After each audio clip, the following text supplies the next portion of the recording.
So you sent us an email just this morning. This morning, yeah. And I don't know if Very short, and it had nothing to do with the individual vendors, it was just strictly about. Did you have a chance to see it? Okay, I can read it to you if you want, if you do have, you can. I didn't bring it. So Jeff's question about the process was on July 20th, the vendor selection committee forwarded to the county council its initial determination subject to certain provisos and related recommendation, related recommendation.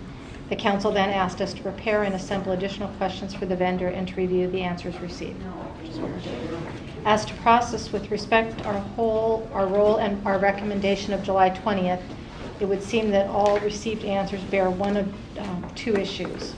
Whether a vendor answer would cause us fundamentally to alter or reverse our initial determination, whether a vendor answer is satisfactorily responsive to the proviso and recommendation that accompanied our initial determination.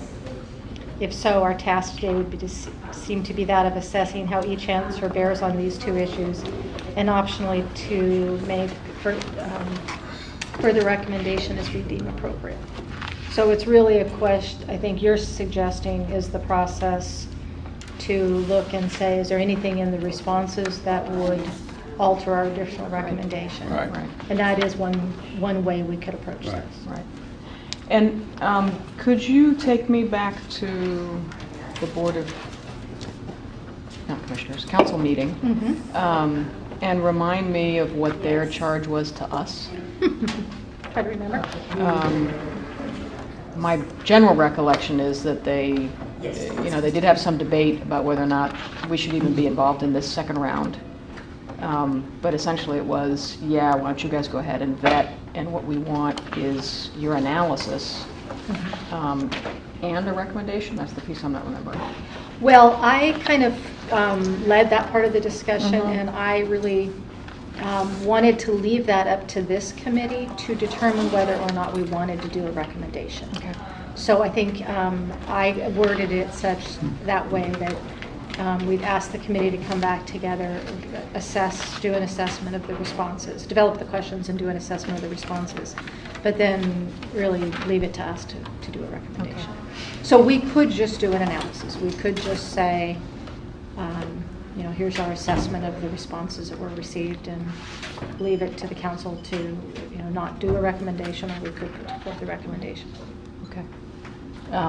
And I don't have a preconceived notion of it. My thought is if the four of us are trending towards the same kind of general idea, then maybe we have a recommendation. But if we've got a range of opinions, then what we're doing is presenting those opinions. Yeah. No, I think that would be helpful to understand where. But it didn't seem to me that we were starting entirely from scratch. I agree. Yeah, I don't think that was the intent. Okay. So my thought would be that we each just take turns saying what we saw when we read the document. And if we feel that there's a reason or a calling to make a change in the previous recommendation. Would you want to do it question by question? Or how would you wish to? How would you do that? Yeah, I'm a little bit, as I was talking with Lisa coming in, I would question what we were thinking by having them do last night at 5 o'clock and the meeting today. So, and I probably should have anticipated 35-page responses. So, to me, I think there might be some help in having a little bit of discussion, question by question, because I really only had time to do a once-over. On them, and so you guys may have caught things that I didn't catch. I mean, I'm in the same position. I just did it last night. I wanted to work this morning, so. Yeah. So, well, why don't we take each response, and let's start with Cimarron, and just kind of do a. What did you see in each, sort of question, in the response to each question? Have a conversation. See if there were questions that came up for us. I don't think we need to be exhaustive if there's not anything controversial or anything questioning about a question. Sure. We should probably have some sense for what kind of, how we want to capture thoughts and what kind of output we want to have from this, so that as we're going through this, we have, some sense for what all we're writing. So, in thinking about this, which gave rise to my question this morning, we are on the record with a recommendation earlier, including some couple of inadequacies and a couple of provisos and a recommendation and so on. So at least when I look through this, the question I asked myself was, is what I am seeing, does it confirm the conclusion that we came to before, the recommendation we came to before, or does it really suggest that we very much should consider a very different kind of a recommendation this time around? But with respect to the provisos, that they're more specific.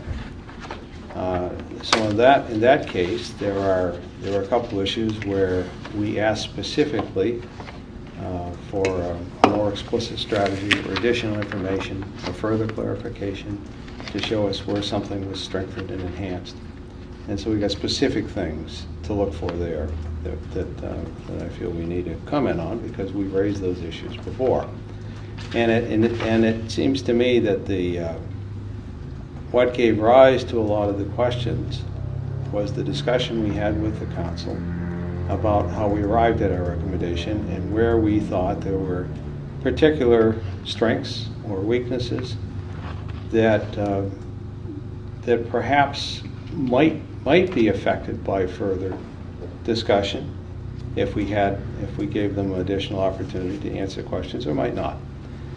So are you saying that maybe we want to put our focus on capturing so when we highlighted the strengths and weaknesses of each of the proposals, highlight our notes on where we thought those were addressed?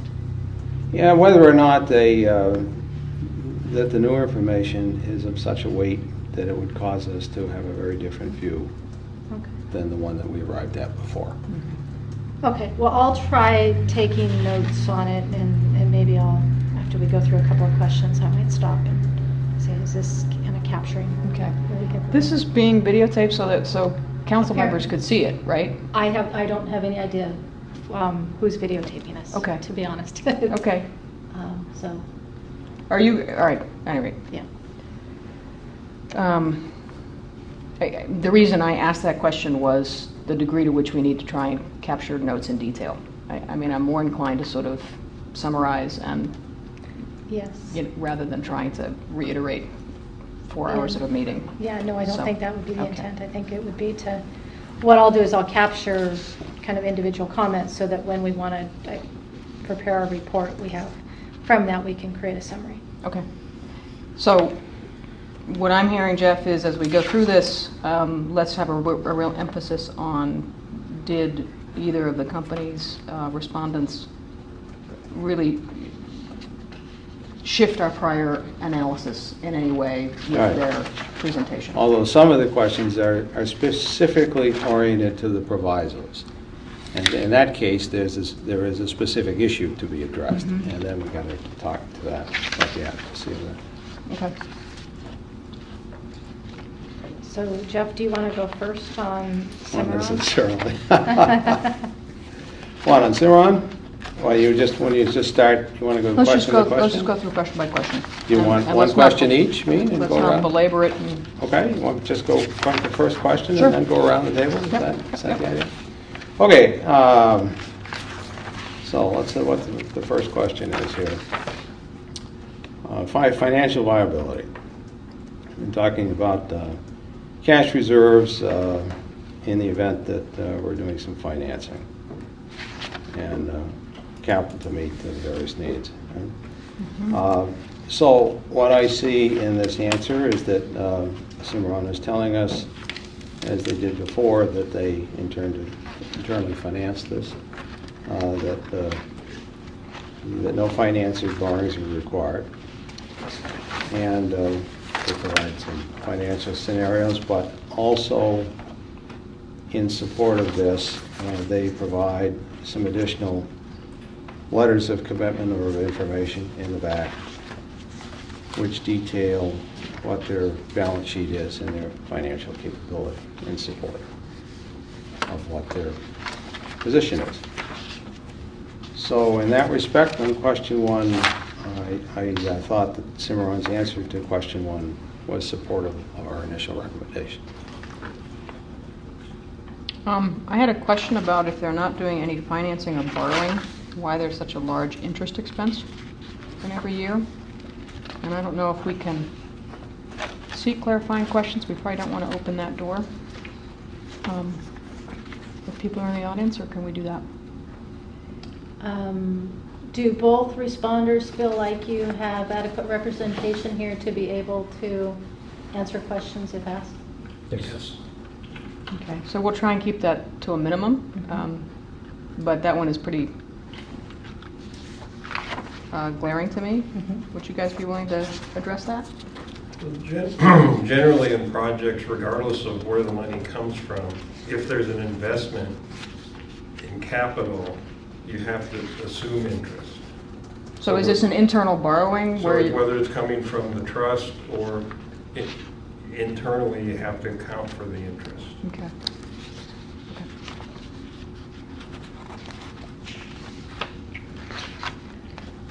Yeah, it does seem like it's a fairly high number. Yeah. For me, this was consistent in that Cimarron seems to have a really clear sense of the business model for moving the waste off the island. There's not enough information, but I question the scenarios that show such significant loss without San Juan Sanitation in the mix. Not that I don't think it's real, but that I feel like there's not a lot of exploration of, is it possible without that? But I don't feel like I have enough information to really... Well, if they hold the tipping fees solid for self-haul and you lose 60% of your volume,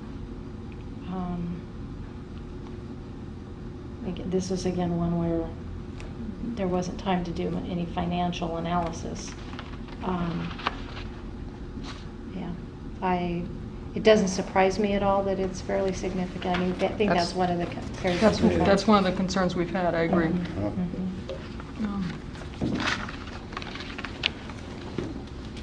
didn't bring a calculator, but I have one. I probably have it on my phone. Calculator? But, okay, but this didn't, I mean, just, there's nothing in question one that has me feel any differently. So let's move on to question two. Just in the spirit of... Did you have anything? Okay. Well, I'm going to try and kind of keep this moving along. Everybody commented on that then? I mean, on one? Okay.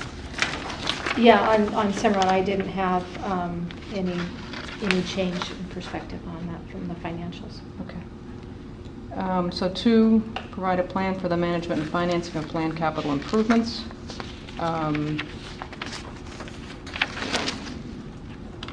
There is definitely more detail here than we had in the original proposal. I was intrigued by pretty high swing in pricing between the two in terms of estimates for different capital elements, which, if you're used to looking at bids, actually is not uncommon because they'll slice the pie a little bit differently in different ways.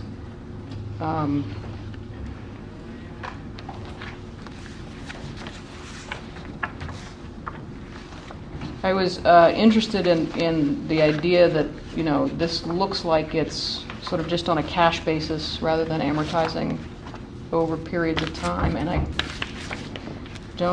didn't have the time to see how these capital expenses play out into the operating pro forma. But wouldn't that make kind of sense if you're borrowing from a trust, you're going to borrow as needed rather than some sort of You want back and forth on this a little bit? Yeah. I'm not sure. I sense, and having seen a great many of these over the years, that is This is the customary way that a capital plan is presented. You show what the expenditure is by year, what the item is in the expenditure. So you can see what the totals are, because you have to pay for you send somebody out to do something, you have to pay them when work is done. And how you finance it is a different question entirely. So you typically show what those expenses are by year. That's the customary way to do it.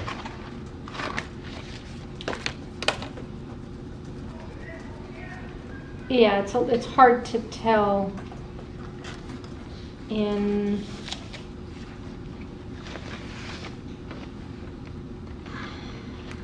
I don't think we can tell whether or not they've included, whether this is completely separate from the operating statements, from the financial statements, or if this is just the capital plan, of which then the repayment of that capital, or the financing of that capital plan is included in here. They've got the interest in here, but then is the amortization of the principal included in operating expenses? It is. It's Okay. in the depreciation line. Okay. Okay. Okay. Are we still on 2?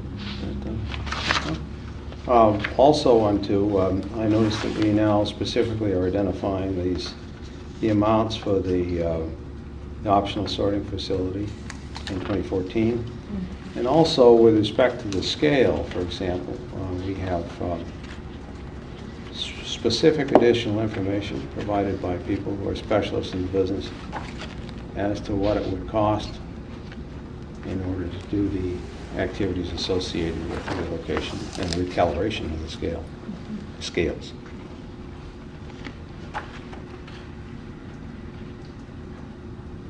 Did you see anything in the capital arena that? No, I didn't see anything that jumped out at me. It looks like costs are reasonable.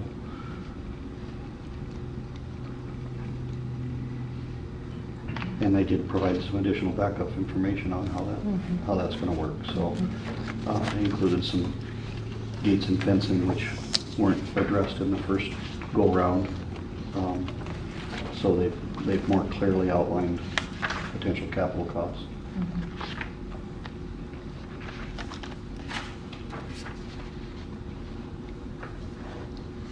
I have nothing else on 2. Okay.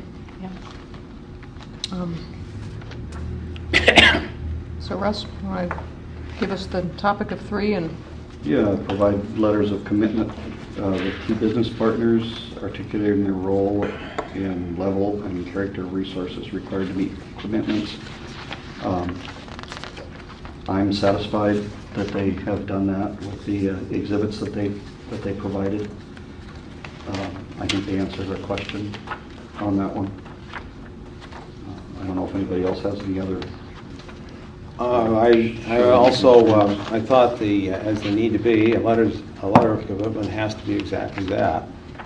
It has to be specific, and it can't say we'll make you a proposal or we'll explore with you at a future date or something of that sort. It has to say, yeah, that we'll do this specific thing with you, or perhaps at a specific price. And I thought that was valuable.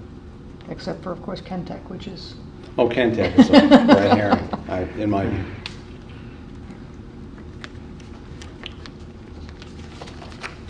Okay, everybody complete with 3. And for me, it doesn't change really anything from the previous It proposal. doesn't change money. None of these first 3, I think, were our major concerns with regards to some of them. So it's helpful to have the additional clarity, but.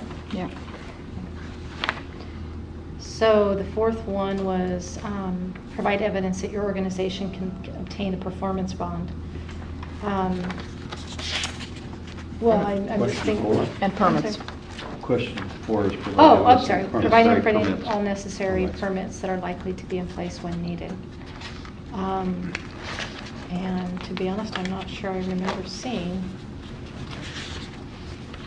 that. Both respondents answered this question really in the same way, Yeah. which is here's the timeline. Yeah. We're confident we can meet it. And We know the process. here's We know how who it to has talk to. happen. Yes. We know what's involved. Yeah, and I was impressed with the specificity of the timeline that affects not Yeah. just this answer, but another. Are you confident, I'm just thinking about our solid waste management plan and the process for approval on that, and the incredibly long time that we have to wait from the Department of Ecology and for responses. Are you confident that the timelines that they've provided in here are real? Well, the solid waste operating permit is actually, I think, more dependent on our own health department's approval. Right. So It's if a we're talking stormwater about one. the stormwater piece of it, we found that the timelines that ecology has given, if they say they have a 90-day timeline, they'll meet that 90-day timeline. So I think all we can do is have faith that once the process starts, as long as it starts in those timelines, they'll be completed in those timelines. Okay. There's always a chance that something could get hung up along the way. While I have faith that they'll do that, experience tells me sometimes something jumps in the way and we just have to be ready to respond. And would any differences be more about the facility itself and less about perhaps the applicant? If there was an issue with... During the permitting process, as far as stormwater permits go, it's going to be more dependent on the quality of the plans and whether ecology supports whatever plans are submitted. That would probably have more bearing on timeline than anything else. So as long as the plans are good, solid plans, and ecology feels like they can move forward, then I don't see any problems with that. And then construction will depend on the contractor, Right. and the vendor. Okay. Well, when we go through, I guess when you look at, we have had Steve Alexander, who's got experience working in that area, developing our plans. Mm-hmm. Do you feel comfortable with the expertise presented, that they will have the skill set necessary to develop the plans? I think most of that work has already been, a good share of that work has already been done by Steve, and Okay. and not that, all that work will be available to the vendors. Okay. And so that should help shortcut some of those things to lead to design. And it seemed like the permit to operate is more of a transfer. Yes. Yeah, And since it both does. of them are proposing to operate it in the same fashion, so it's really more the additional improvements work.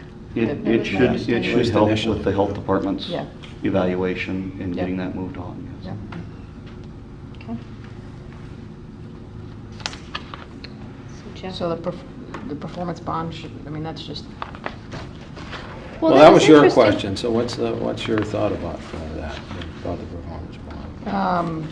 well, I was more interested in whether Orcas Recycling would be able to get a performance Okay. bond. I was not concerned that someone would have a problem with that. so. Right, and I'm not either, so I think that would not change my view. Well, let me ask you this, though. You just made the statement a few minutes ago. It's the letters of and again, I don't know much about performance bonds, but you made the statement earlier about letters of support or confirmation need to be from the parties involved, and it needs to say we've agreed to this.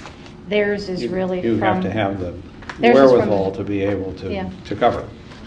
So And- they don't have anything saying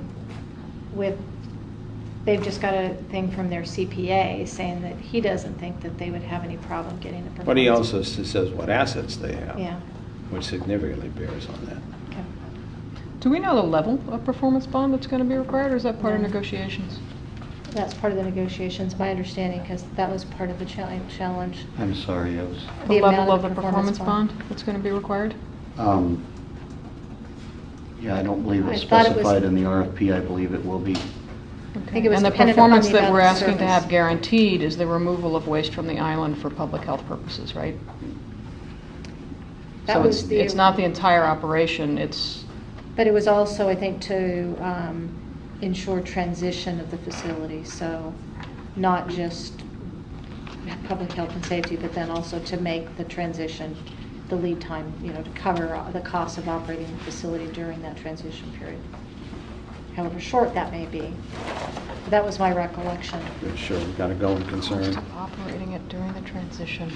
Because you can't just ramp up to, if the facility, if the operator failed to perform their duties and could no longer operate the site. Yeah. San Juan Sanitation can't just ramp up like that. They have to, or you can't go in and negotiate with a new contractor. So that part of the performance bond was to ensure that we still had a facility to operate during that transition. So but I think that's all the same. I mean, transition or failure to comply with the contract, failure to deliver is really what the performance bond is for. One of the things that appeared new to me anyway here was that there is now a backup.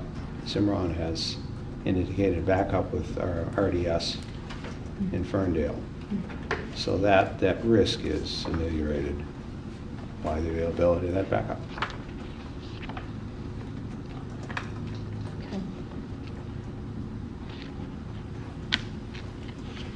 This still feels pretty critical to me, more on the Orcas recycling side of things. Like I said before, just because I know how hard it is if you haven't gotten performance bond before. We'll get to that when we get to their proposal. Okay. So number 6, timeline for council approval, the contract approval for full operation.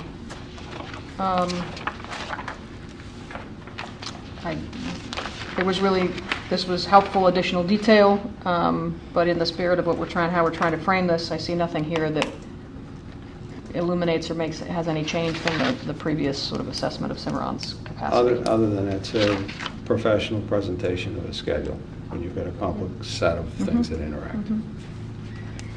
Yeah.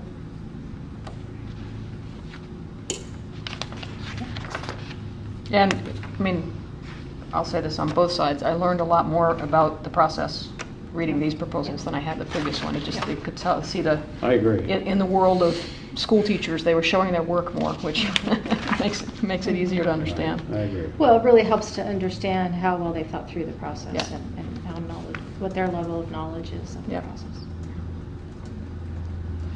And I might just comment at this point that sort of speaks to how the proposals were framed to begin with. I think when we got to our committee level, we were looking for more detail than they had room in the limitations of the original proposal. Because it was limited to I the agree, 25 and it was pages, a wide wasn't open it? RFP Right. by design and 20 pages of questions. That's been asked about with the issuance of the San Juan RFP, and probably will come before council to talk about before they have to submit those.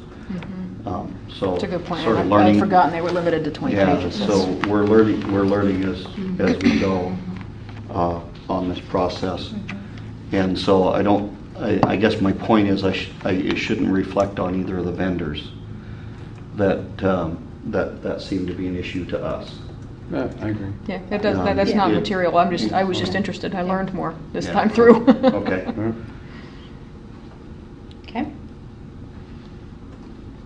So Russ, number 7?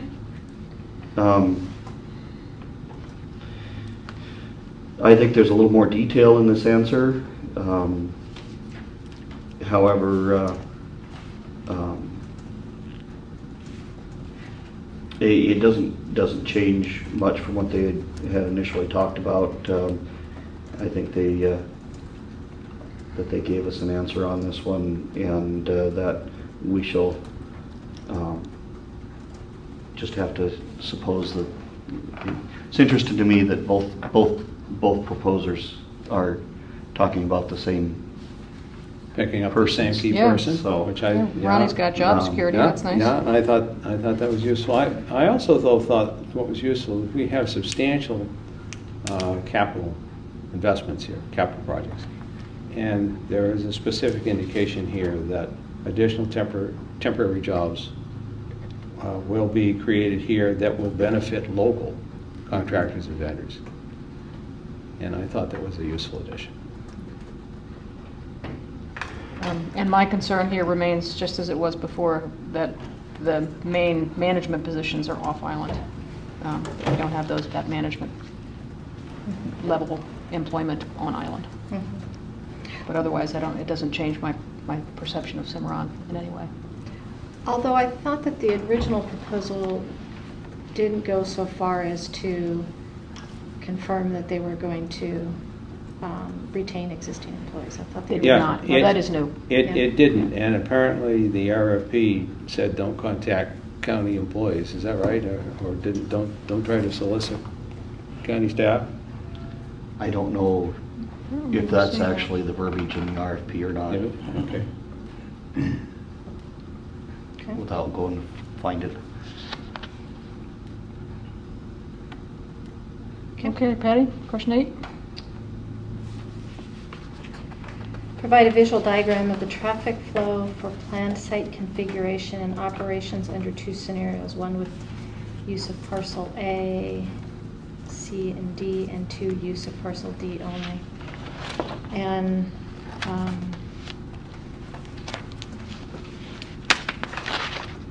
my map is not very legible. I think the one that I printed might be a little more legible for you. I think that yeah, do you guys have the one that goes all the way around? Can you see? Mhm. Yes. Okay, Yeah. mine doesn't, I don't know why it's missing. yeah. Mine just has the, Document. Did yours get cut off on the printer? no, there's the 2, you're looking at, I'm behind Did your the pages get reversed, maybe? oh, okay. So, I think this is new, I don't. This one is parcel D only. Okay, but I thought last time when we talked about parcel D only, they said there was no way to go around the back of the parcel. I don't think they that- said there was no way to do it, they just didn't address it.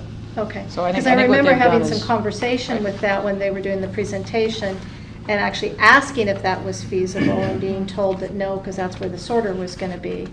And that might have been our. Oh, I think you're right. Yeah, and so, Well, yeah, we've got a little bit of. I like this flow better than Mhm. than what I sensed on the previous flow. Now, Mhm. I don't know, you're the operations guy, so. Well, it seems to me there's a bit of a dilemma here. If you go with the figure 1 flow, it looks like a flow. It looks pretty easy. But in Yeah. order to do that, you've got to have another Z-wall Mhm. in the place indicated, and that's more expensive. If you go to using the Z-wall where it is, then you've got a counterflow problem, where people turn around and come back and have to cross over the traffic. And But whether or not that's real or You've not, got I'm not crossover sure. no matter what, because you've got crossover in front of the tipping floor, where you've got cars that are going to be pulling out of the tipping floor to go out of the outscale, Yeah. and cars going across to go over to the recycle. Okay. It's, Either way. So either it's- way, you're gonna have Either to- way, it is, I'm not really enthused about the clarity of the traffic flow, but for me, it doesn't rise to the point of sort of part of the restrictions. The only way to of make it site work would be to and- become British on the inside. And switch to the inline coming There in you on the go. left-hand side, There you and go. then it could work. Well, all the way there around. might be simple things that one could do, but, I'm not going to try to engineer it today.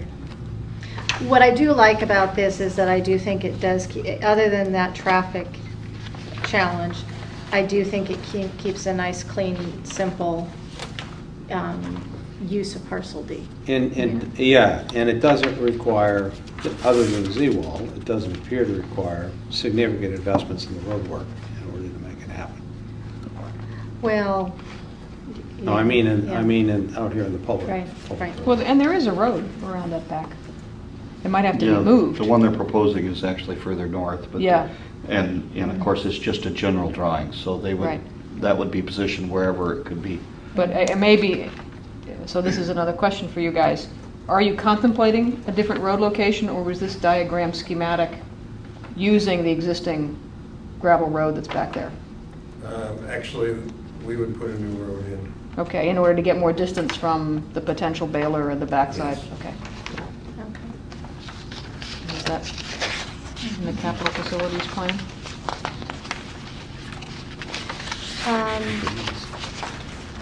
What isn't clear is, Regrading, trailer storage. new Z wall, that's probably all part of that, sure. Go ahead. Where is the trailers, where do they store all their trailers and such under the parcel D only configuration? It's not called out.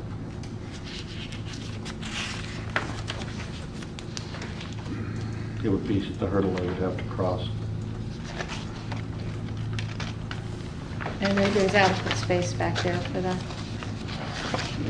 Or if this road was built wide enough, it could be staged along there, so they It's not a Just concern. possibilities to Okay, include okay, that. okay. Okay. So I think, Jeff, you were the one that highlighted that issue. Yeah, Are you and comfortable? again, I have yet to see a flow that I'm really impressed by, but again, I'm not going to try to engineer it either, so. Yeah. Okay.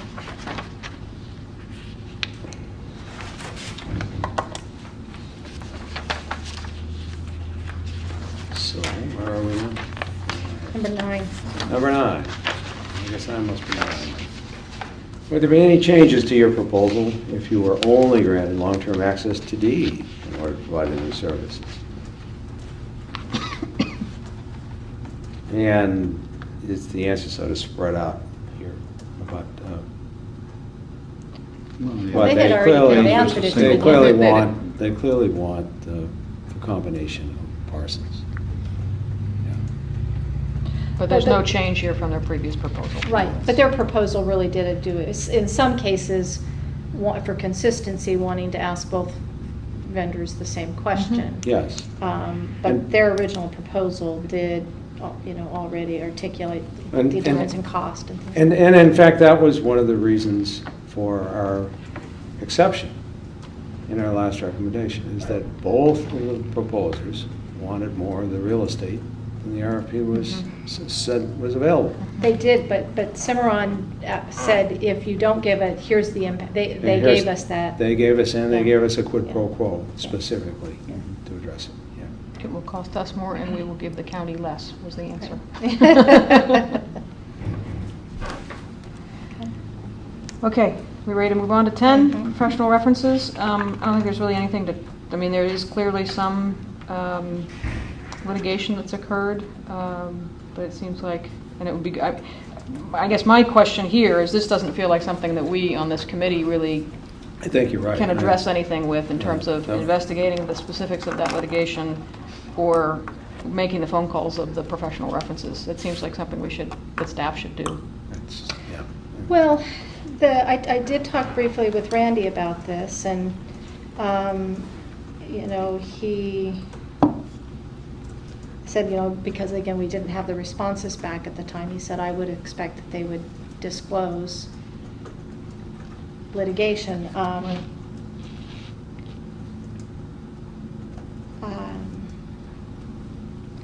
What I struggle with here is,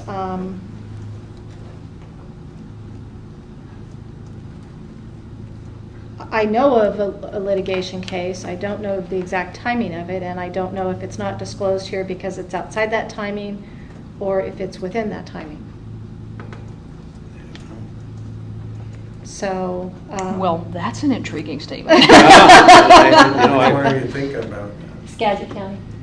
before prior to the 5 years? Okay. Okay. And Cimarron Enterprises was not involved in that. That was a separate corporation. I was involved in it, but Cimarron was not. So I think that,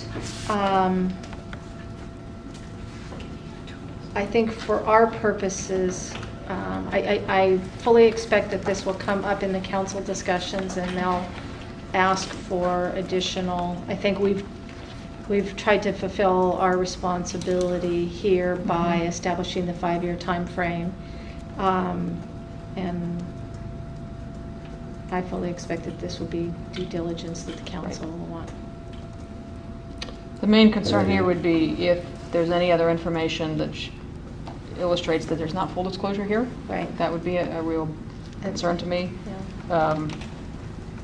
professional references, usually when you ask for them, they give you the ones that they know will be good ones, so that's, I tend to Right. try and find references that haven't been given to me. Right,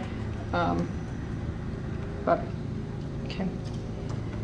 But I would say, in terms of the timing, it would, I mean, the recommendation from me, I would assume from us, would be that that should happen before it goes to the council. Oh, I see what you're saying.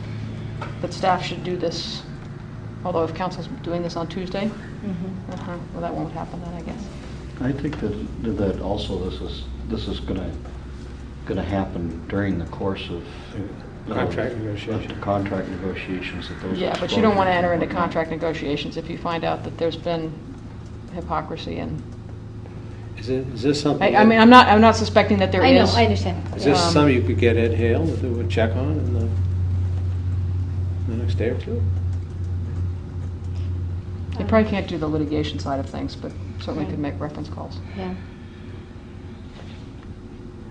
Well, again, I think that what we would just, in our analysis, we would just indicate that both responders indicate that they are not currently involved in any litigation, and we can decide if we want to elaborate on where we want to elaborate on the previous litigation. And then the references, I think that's really a question for you, Russ, is there any value in doing, checking any of the professional references prior to Tuesday? You know, there would be, you know, anything that we did that way would probably result in pushing this further out at this committee level. It may be worth mentioning. I'm not in at our all final- interested in having it come back to this Yeah. committee. Yeah. And, It would but be included it in- might be included, some statement in our recommendation, final recommendation might include a report by staff to the council. I think that's what, Yeah. I think that's what prior we're to a talking proceed about. to Okay. negotiate from the Yeah, council. sure. But the question would be, could you do any of that prior to Tuesday, and then on Tuesday communicate any preliminary results of that checking? You know, that gives us Monday. I'm not sure how much of that could be done in a single day, Okay. as far as checking references. We're talking about checking references for 2 vendors. You're talking about 10 or 12 contacts. Right, and you make a phone call and you don't necessarily get a call back. Yeah. Right. Yep. Yeah. So I think timeline-wise, it's not very practical. Yeah. I think that's probably fair.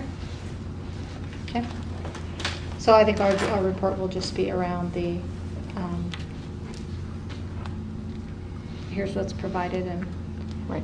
I have already forwarded these to the council members to give them the maximum amount of time to be able to review them, so. Okay. So whose turn is it to read a question? Is it yours, Jeff? Yes, okay. Questions, provide CVs for key personnel in additional descriptions of the roles of key personnel, if desired. That's an optional thing. So what we have are really 2 key personnel, the most important of which is the fellow who's project manager. And what I look for here is that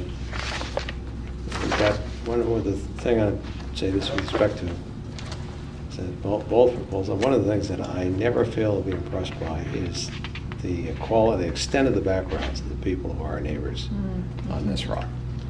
And every time I get into an exercise like this, that's one of the real eye-openers, you know. But what I look for in a particular circumstance like this is whether the background of the person being selected is really focused on this particular task. Is it highly appropriate and relevant, and is it very extensive? In this particular case, and the project manager has a very extensive background, both in the industry and as a consultant, more broadly in the industry. So I thought that was a strong answer, and it supported our initial recommendation. I guess what I had not connected with historically previously was that if you look at Cimarron Enterprises and the ongoing personnel associated with that organization, they don't have that. The experience resides in a consultant that they're hiring, Mr. Norm Weeding. That's Who's very on common their though board? in Who's on the board of Cimarron? Yeah. but that's very Yeah. common in when you have contractors doing a privatized government operation. The key personnel change, and then you pick up people who are on site and they're stable. So it's the corporate logo that sort of wins the contract, and then the people change underneath it as they're needed to win the contract. I used to be in that business. Yeah, I'm just, we're just It was not news that to me big. too. Yeah, it was news to me You know, too. that's great at a federal government level and all of that when you know, you're getting, but for this operation, it just, I guess I was surprised. I thought that Cimarron and its employees were going to be managing and operating this, and Is there anything that concerns you that person would be the key person for this? I guess if somebody's going to be, who's going to be responsible for the day-to-day operations of the facility? Who are San Juan County residents going to call if they have issues? Who is the Department of Ecology going to call if they have issues? And does that person have the expertise? And Mr. Estenson's background isn't in solid waste. It's in trucking and marine. And so, and He's Mr. identified here as working the financial aspects of this. But Mr. Weeding, I don't believe even, lives in Bellevue, and, so it's just that, it just feels a little bit like two steps removed. With the Orcas Recycling, we have people right here in our community operating it. With the Cimarron proposal, we have two different steps to have to go through, and I assume that our contact would be Mr. Estenson, but then if he's not the one with the solid waste experience, then he's got to go out to his consultant to get that. And it was a surprise to me. I don't know why I didn't connect with it earlier, and it does affect a little bit my degree of confidence in that model. There's a bit of front-end load to this sort of thing. I get that front-end load piece, and So I it's don't not have really any- as a project kind of a thing. Yeah, I don't have any concern, because the Orcas Recycling proposal has to use consultants and has to use other individuals to do the project management and to do the construction and things like that.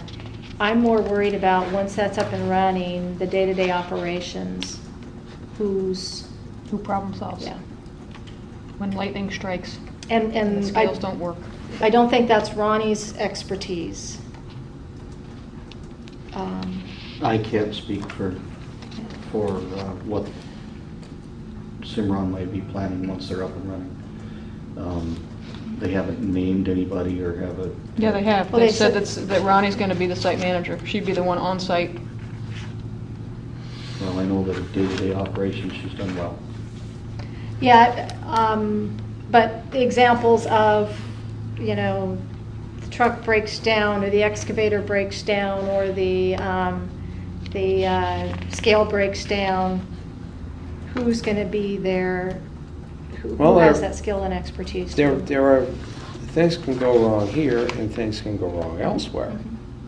So you could well have a problem where you've got problem with vehicles on the mainland and delivery. And transportation is a major part of what we're doing here. It's a transfer station. You transfer and then ship. So ideally, you would have capability to deal with issues in both places, not just here. There's less moving parts once you get off the ferry, in my mind, in the stages of the operation. And You're in the world of multiple And- duplicative resources. and more relations with distant people that you have to worry about. Yeah. So that's just a little bit of a shift in my thinking on the CVs part of it for key personnel. Okay, we ready to go on to question 12? What terms do you propose regarding hours of operation? And this is the same answer that we had the first time around, that they're going to keep it the same as it is now. They're going to increase it during peak season, and they'll make it available for salmon sanitation, essentially, as needed. So there's no shift for me. Or for me. No Okay. shit. Russ, number 13? Sure. 13 has to do with goals to reduce volume of waste and encourage local use of recyclable materials, and some detail about how that might happen, without reading the whole question. This was our longest one, apparently. And in taking a look at the answer here, I think there's more detail than there was in their original proposal. It still follows along the same lines. And they're backing up the idea that they are proposing doing some analysis of our waste stream to best figure out ways to do the things that are asked in that question.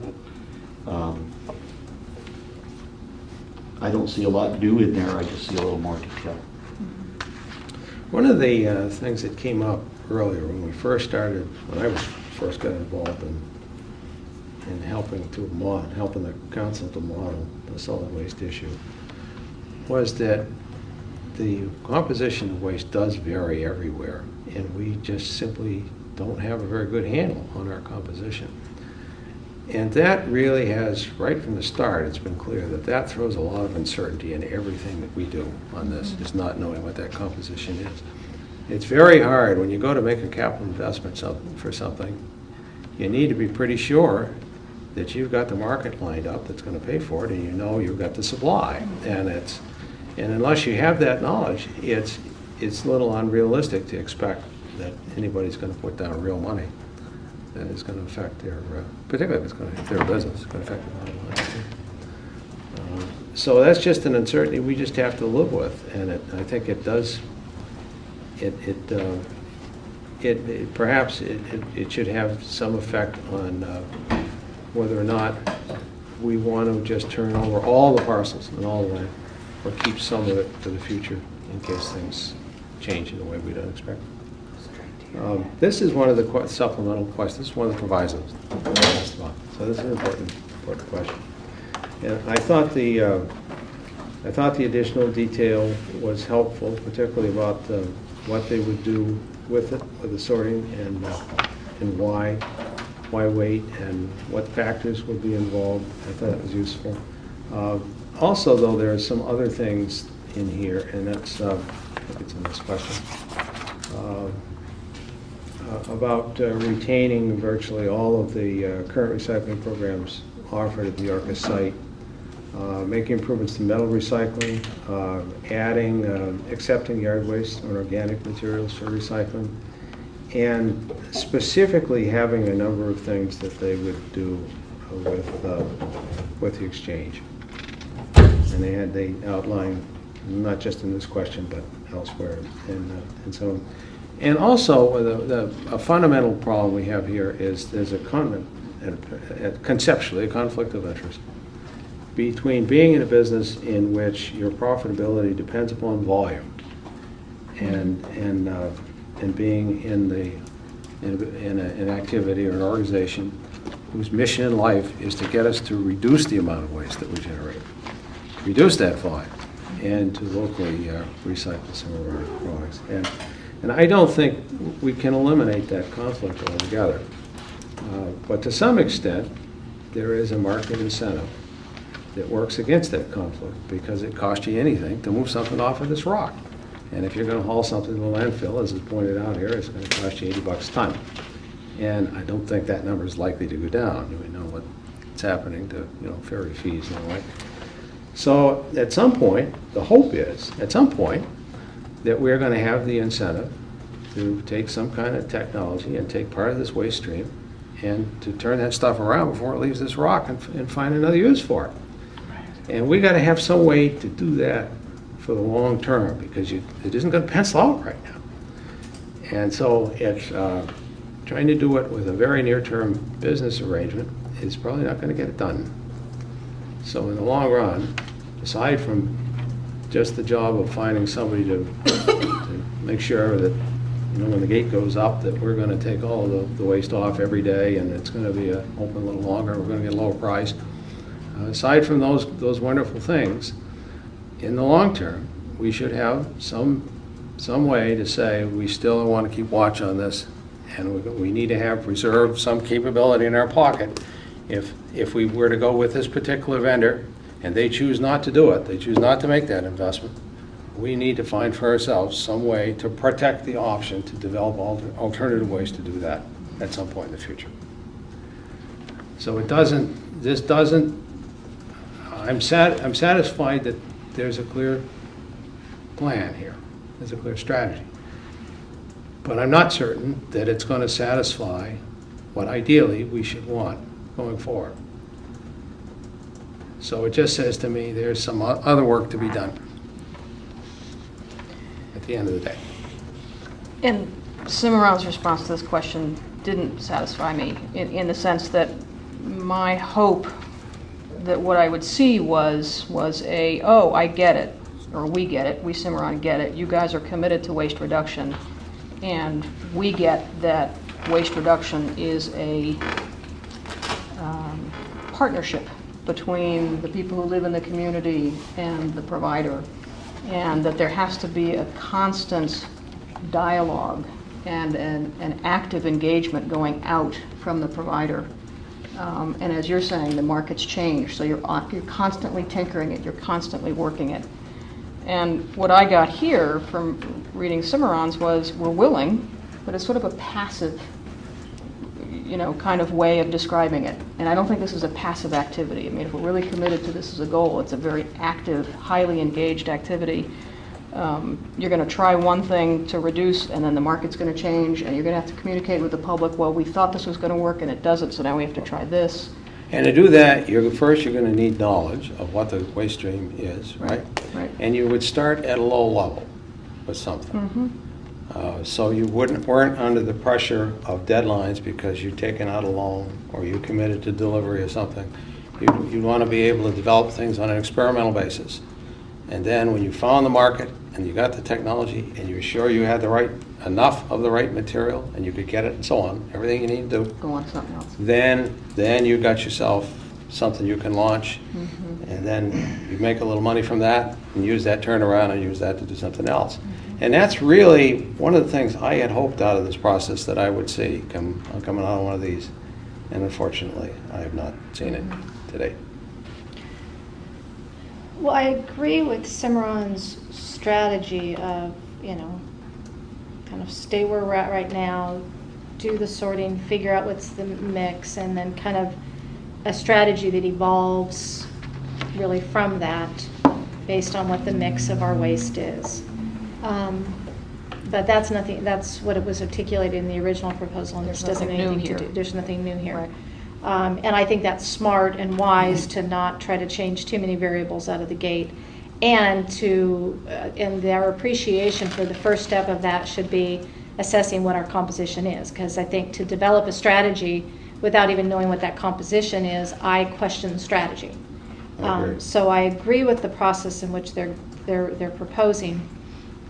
The statement in here that the kind of the dismissal of the apparent conflict between higher volume and waste reduction. To me, there's two aspects of the reduction and reuse.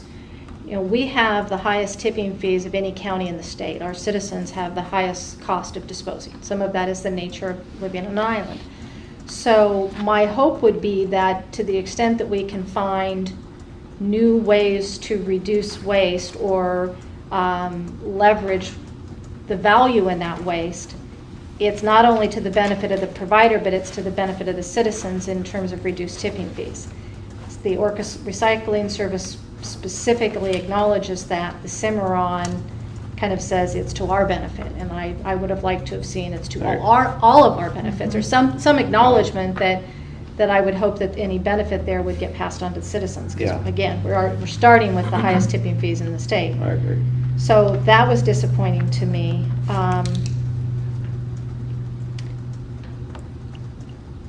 You know, the other stuff, the yard waste and all of that, you know, I think I agree a little bit with Lisa in terms of it kind of seemed like a plan of, we'll do this if, you know, if it can be justified or if it makes sense. And it was primarily if it makes economical sense, I think. And I agree that's the reality, but I would have liked to have seen a little bit more acknowledgement of that partnership, I think, I agree with. Well, one of the things that I thought was new and useful was that it's not just, well, we'll think about it after I study the composition, but, and by the way, we're specifically recognizing that if we're going to do it, we probably will do it in 2014. And here's the amounts. On the Orcas recycling. Yeah. No, here, in this proposal. It's in the capital plan. Oh, well, the Orcas recycling also, yeah. For the sorting. Yeah, for the additional baler, equipment. sorting Yeah, baler yeah. capability. But that's all consistent with the Yeah. original Yeah. proposal. Yeah. So it's not just a, well, we'll study and we'll think about it. There's a specific allowance for it. And recognizing it and what the capital needs are. What I'm not clear on is, and maybe I missed it in how that 324,000 is amortized. If the capital budget then in turn flows to the operating budget in terms of the depreciation, I guess that's the jump from the Depreciation does go up, yeah. 69,000 to 69 to 95, and then again third year. And you'd assume that, it's an interesting, that's kind of an accounting question. Does it need to be depreciated over the 5-year life of the contract, or would you assume, obviously, that there'd be some value that could be sold back, the equipment? Can I answer that? Yeah, go ahead, Norm. The 325 does not fall into the depreciation on that schedule because there are so many other factors in that schedule that change if that happens.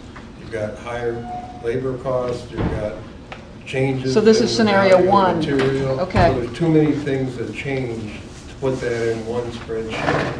Okay. So if that happens, a lot of things up on top change too. But the net effect is it's better. So the sorting facility, you haven't done anything in your operating pro forma that incorporates the sorting facility? Not that one. Yep, okay. So what causes the jump in depreciation and expense? Primarily the new Z-wall.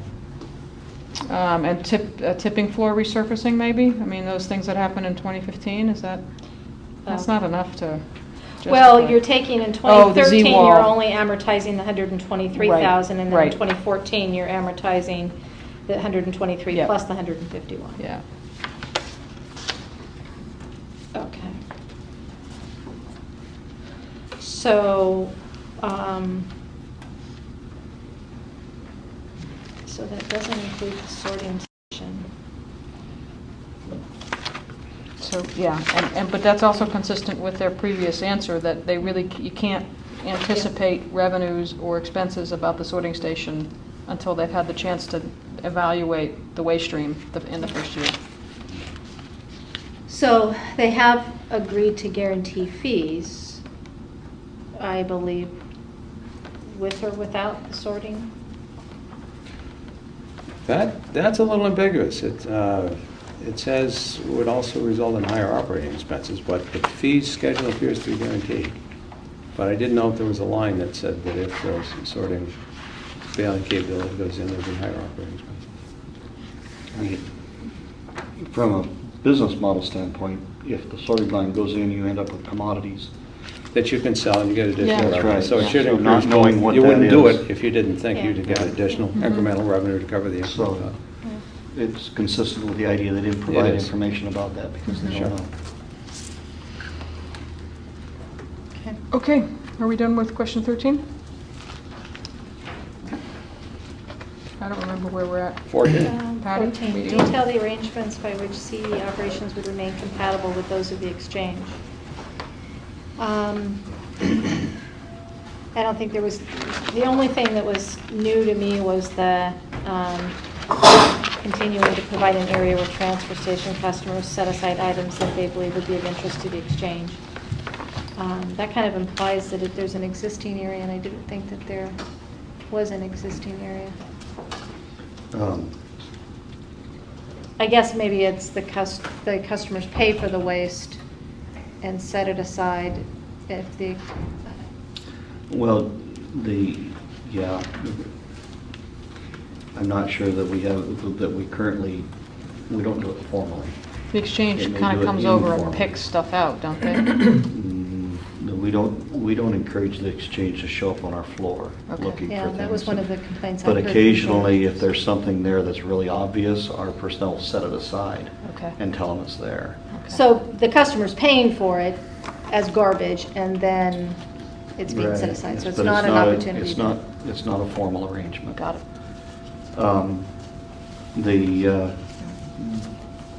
There were a couple of things in here that I picked out that are a little bit more in addition that they talk specifically about different services, appliances, CDL, construction materials. They gave composting.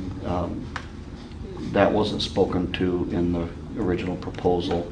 Those specific types of services in their original proposal for the exchange.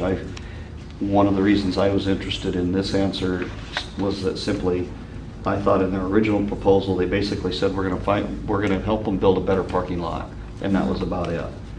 In this, they talk about more specific services. They give a more complete idea of what they're thinking. Whether it's enough or not is to be determined, but.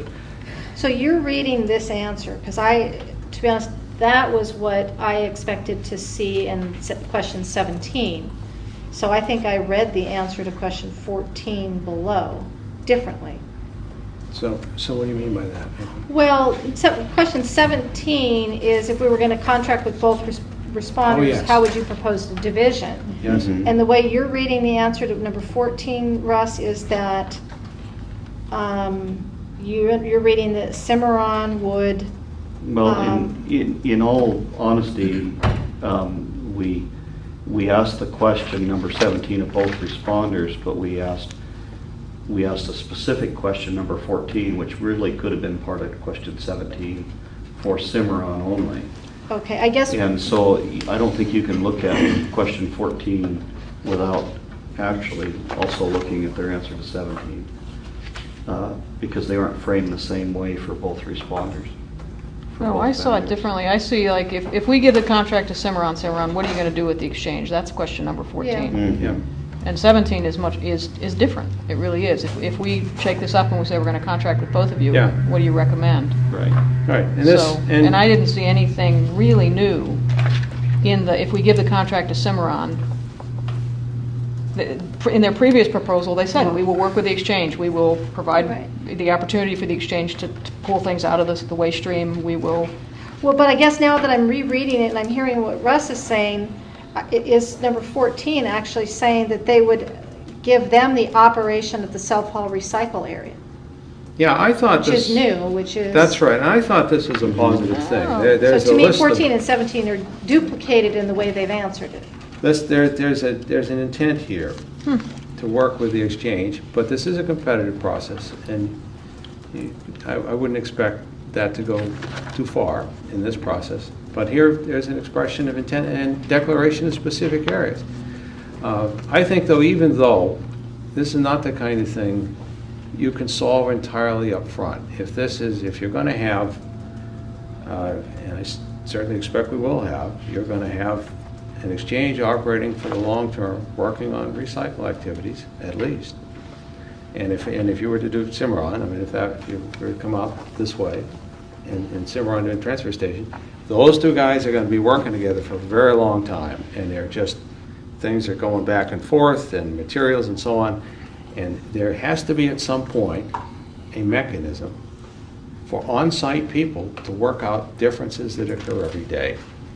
And there are Okay. routine ways to do that, and that just, to me, is just something that perhaps should be an additional recommendation out of this should we come down on one. I'm just trying to get back to the two questions, and I guess it's a realization for me. I read 14 differently the first time that I'm reading it now. And so I think 14, in my mind, really answers question 17. Oh, Because it's, which is fine. It's just that what Cimarron is proposing is basically, again, I think their answer to 14 is really the answer to 17, just stated a different way. Or maybe it could be any degree of this. It could be just appliances, or it could be just CDL, or, Yes. it could be any combination of Could be worked these. They could work with the exchange to perhaps take any one of these or all of these other services. I still see them as quite different, because if we give the contract to Cimarron, the county gives the contract to Cimarron, what they're saying is,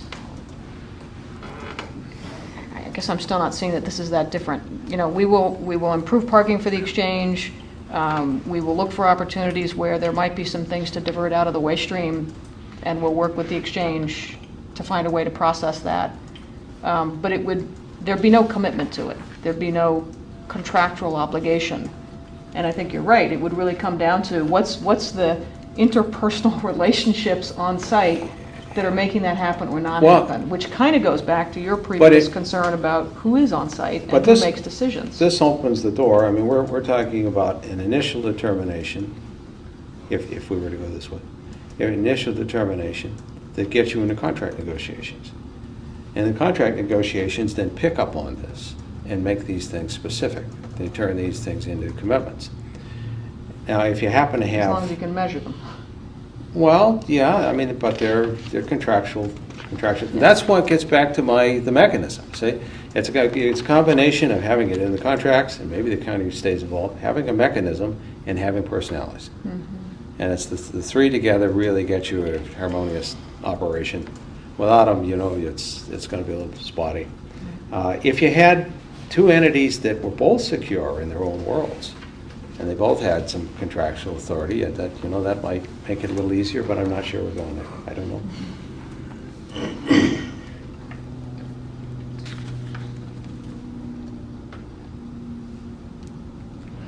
Okay. Should we go to 17 and then come back to 15, since these two are so linked? Sure. So 17, I think, Jeff, that's you. 17. San Juan County were to enter into contract with both responders. What would you propose as division of services between the two, and the pros and cons of each? How would this affect the division of property and equipment? And they're repeating to us what their proposal is. And once again, this raises this is just part of the competitive aspect of the proposal, but it's the flow control. Apparently, is that the case, that in the case of flow control that's no longer applicable, and therefore they have a commitment with the franchise hauler, and that's the only one who's going to have access to that. Let me give you a little bit of background on that, because the San Juan Islander just published a letter to the editor, Sharon Cavisto, with her opinion on flow control, and I think it's recently maybe been posted out on Margie's site as well. Yeah, I saw it. So the way, just kind of the county, we get our powers we basically either have police powers or we have powers that are granted to us by the state, because we're really an extension of the state government, okay? So the flow control that was referenced in that letter to the editor references the state RCW, that at the state level, the state has authorized the county to do certain things, and flow control, and I think that RCW says both publicly and publicly or privately operated facilities.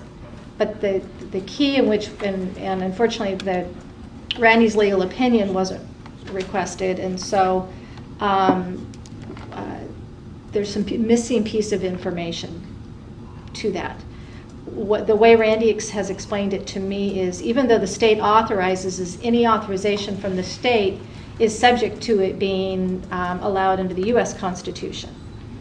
And there have been a number of cases that have been tried and determined that he stands very strongly behind his legal opinion that flow control is not something the county can enforce if we are not operating the facility. Okay, so even though you may read that out there in the news, I'm sure the council will ask for further discussion. It won't happen before the 21st because Randy is on vacation. Okay. But I did talk to him again about this yesterday, and he said what's missing is, yes, the state RCW authorizes it. The state can authorize a lot of things, but it's always, that authorization is always subject to it being compliant with U.S. or other laws. So it's the case law that he's relying yes, on. Yes. Okay. So I'm going to continue to operate under the assumption that flow control cannot be enforced. Okay, then so shall we all. So I'm not coming back, linking that back to this question, though, for on question 17.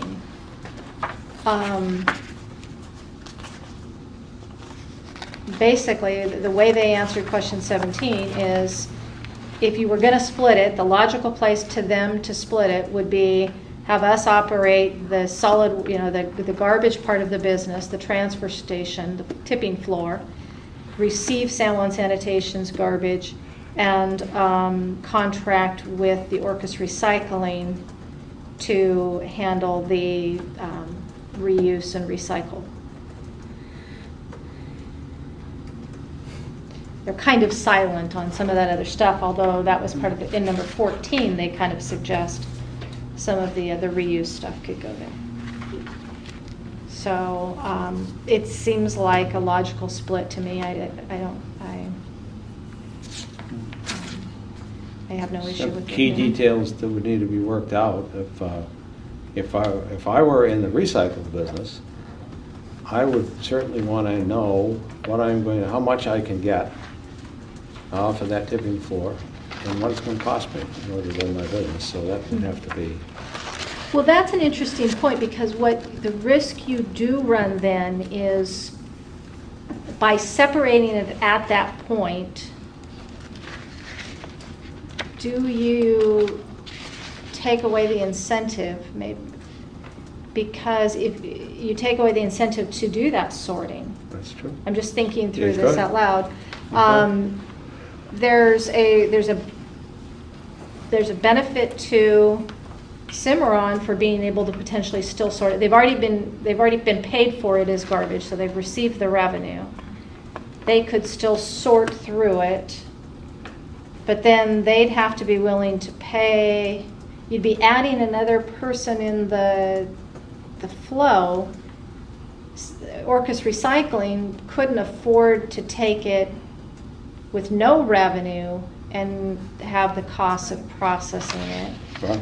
So you'd have the value sharing at some point in the process, because you'd certainly want the equipment to be conveniently located where the stuff was tipped.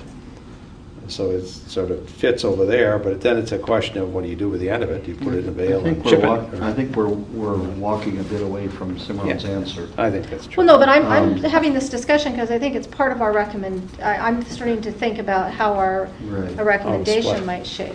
How it would split. Right. And a couple of things that I might throw in there is that this if the recommendation sort of shaped towards negotiating a wide range of services contracts with both entities. I think that a lot of those details need to be not defined here as much as they would be defined at the No, but I'm negotiation. trying to agree. develop They it enough get- to understand if that's a Right. recommendation of If the that's whether you want that process to happen, because then it Right. is a burden for You know, Frank. what I see here is that what they're talking about is recyclable materials from self-haul customers.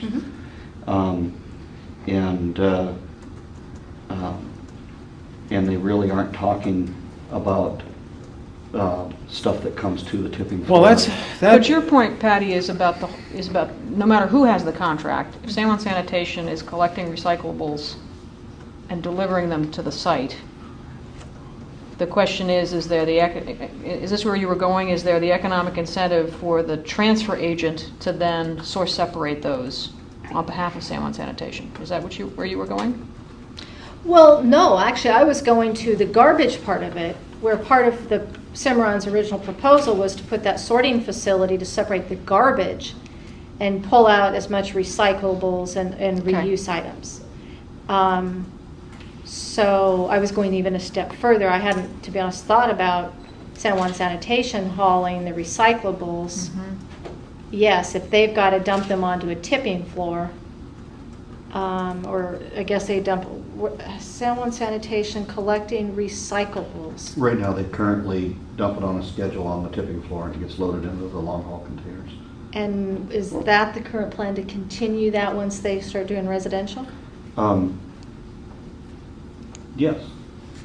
At the moment, One- it probably would be, yes. But you're going to have more days of recycling collection, I would think, but. Well, One you of need the to- things you need that- to clean the floor I between don't- them, and so you've got to have times when the recycling. How the recyclables are staged and whatnot prior to, Yeah. that'll have to be worked One out of at the- the one of same the time. things that we What could pointed be out- done further beyond that's going to be up to the vendors.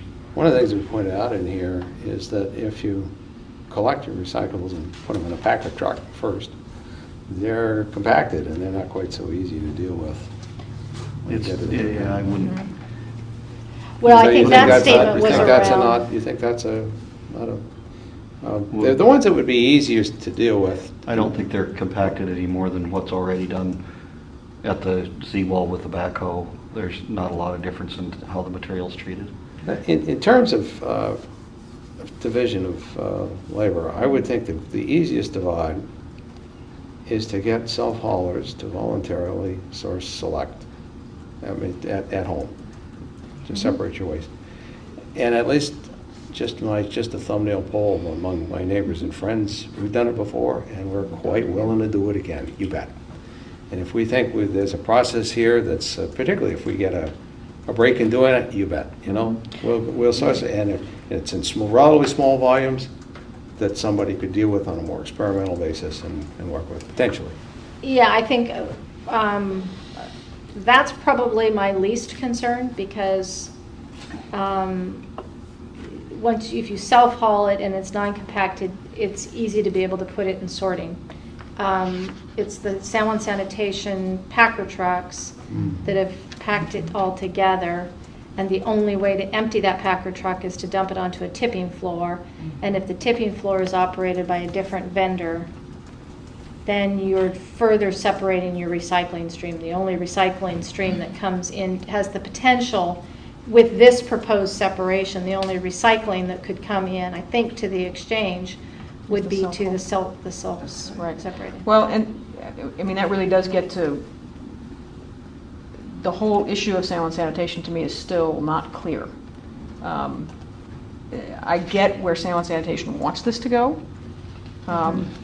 but signing a letter of intent, I don't know that that's not a letter of commitment to Cimarron. So, you know, I'm not clear that San Juan Sanitation wouldn't, if it was in their economic interest. If the contract went to Orcas Recycling, I think if it was in their economic interest, they would probably work with Orcas Recycling and figure out how to make it work. Yeah.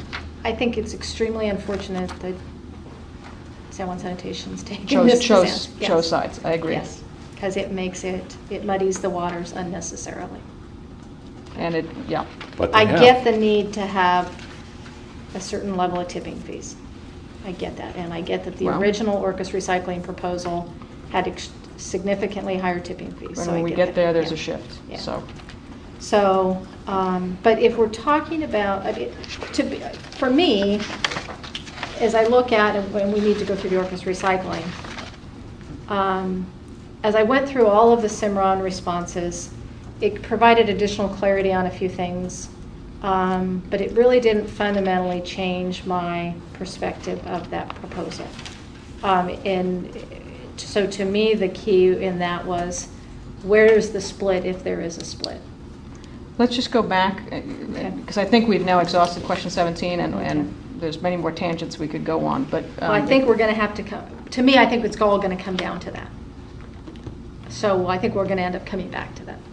Yes. For our report, okay. Yes, I agree. Okay.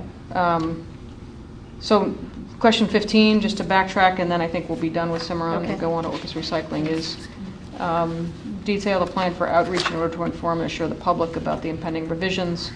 One of the changes they made here is stating that they intend to hire Ronnie and putting her in charge of communications on site. But other than that, actually, they really haven't, the proposal hasn't changed from their previous submittal. Other than a survey that. Right. Right.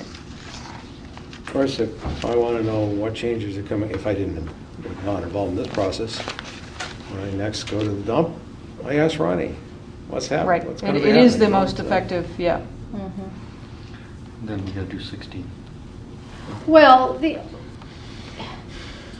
but you don't want to have to go to the dump to be able to get. No, I would expect that I'm Information. going to read it this is pretty well covered, so I expect I'm going to read all about it in either Margie's site or in the Sounder, or, I'm going to read about it. Well, I guess I would, in response to this question, I would have liked to have seen a more comprehensive strategy. Right. It doesn't change my assessment It that is this not- is still a weakness of It- Cimarron's. It is, That's it is the not point. thorough. I Yeah. think the things that they propose to do are probably the things that any of us would do in order to do outreach. So I don't think it's deficient in that respect, but there's not a lot of elaboration. I do think the fact that Ronnie would be helping in this is positive. And I'll just say again that for me, what's missing is the integration of, if you're looking to reduce waste, the burden is on the company to do more outreach than the norm. Because it's a behavior, you're trying to affect behaviors, and affecting behaviors takes more education, more outreach than simply hanging a poster. Well, this probably gets back to your issue of 17 again then, Patty, because I'm not certain that that's entirely the role that I would expect of the operator of a transfer station. I think it's broader. It's into the community. It's a more fundamental value, and I think ORS has that sense of value. I think that is part of their role. Part of their role is not just at the transfer station. It affects us all. So that may get to your. Well, yeah, mine was less about getting the reuse, because to me, I didn't feel like that was the question. This was more about inform on the impending revisions and the benefits and how they might use the services. To me, I don't even think Cimarron has a website right now, so they would be starting from scratch, I believe, developing a website that. So I guess I would have liked it, because to me, I think a website, besides someone at the facility and better postings and visuals there and some sort of a mailer, a website is the best way for people to know, what can I take, when can I take it, who do I ask questions to, what are my Fees, rates, yeah. all of that kind of stuff.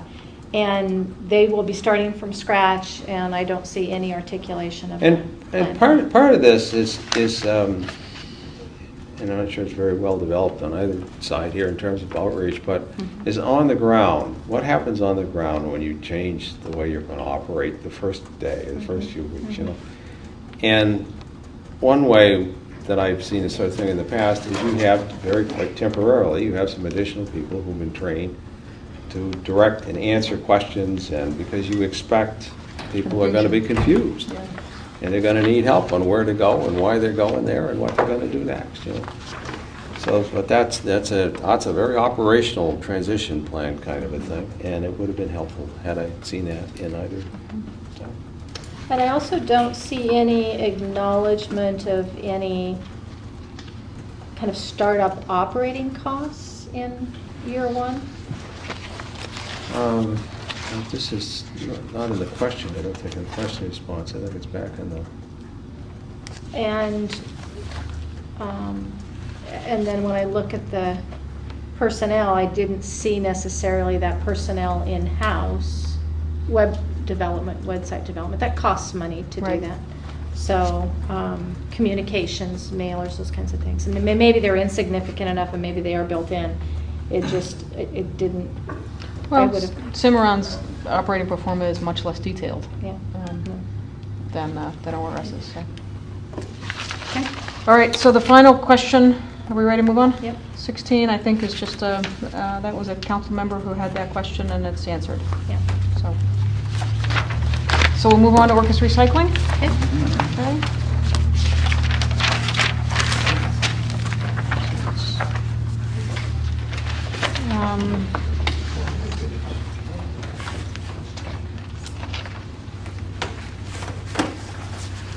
So, following the same process, Yeah.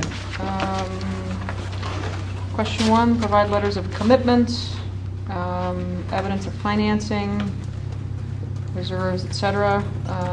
So we've had a real shift here in more detail from the previous proposal.